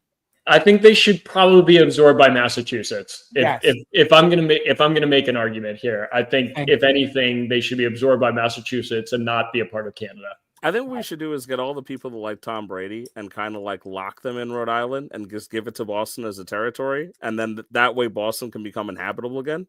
It'll be good. I like this. I think it'll be a good idea. We're getting somewhere here, folks.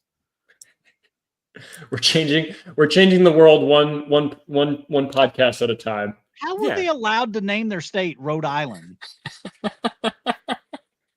Like, I never thought about this until I read Delaware's statement. Like, why I don't would know, they Ash. permit Well, it? Ash. So I think this is a good segue. What are your final thoughts on tonight's show?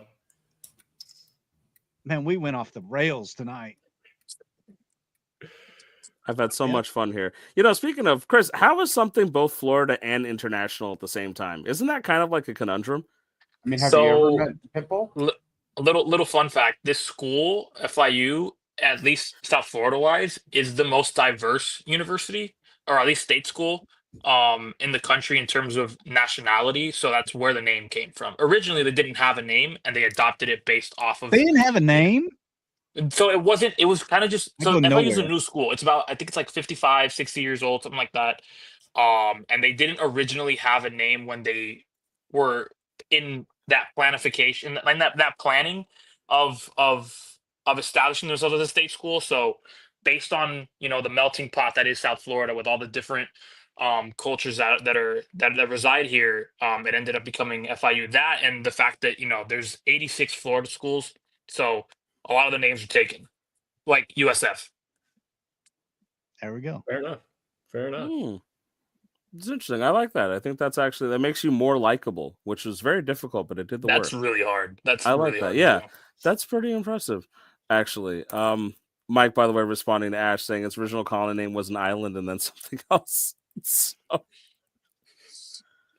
Also, before we hop off, since this is CBL related, Ash, I would like you to know that Jerkson Profa has 45 points today. That's crazy. he homered again while Ash was talking, but it's no, I hate that Jerkson Profar is now relevant. I don't want to die on a hill that Jerkson Profar is a good baseball player. He's not. He's on my fantasy team. He's saving me. Not at the Huskies though. I didn't want him on the Huskies. I already have enough cheaters with George Springer. You traded him to me.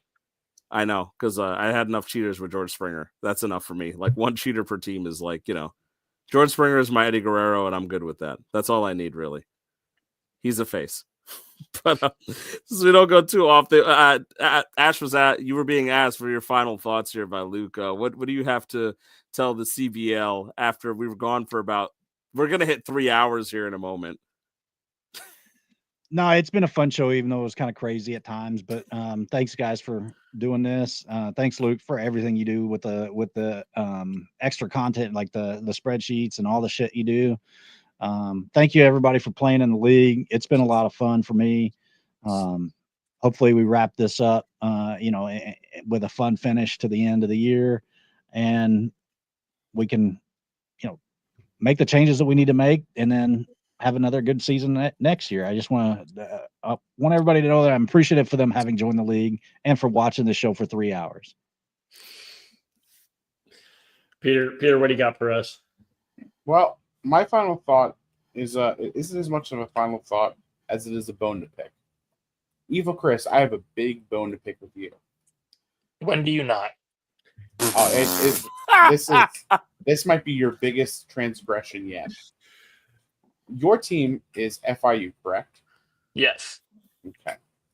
How the hell can you have your school be FIU when Pitbull owns the naming rights to your stadium and it's called Pitbull University? Mr. Worldwide is Florida International, and you've never brought that up once in any of the podcasting forums. No, I'm not done. What an irresponsible use of your podcasting. You have Pitbull here as you. In fact, you should change your school mascot in Fantrax to just a picture of Pitbull because he is part of Florida International's university.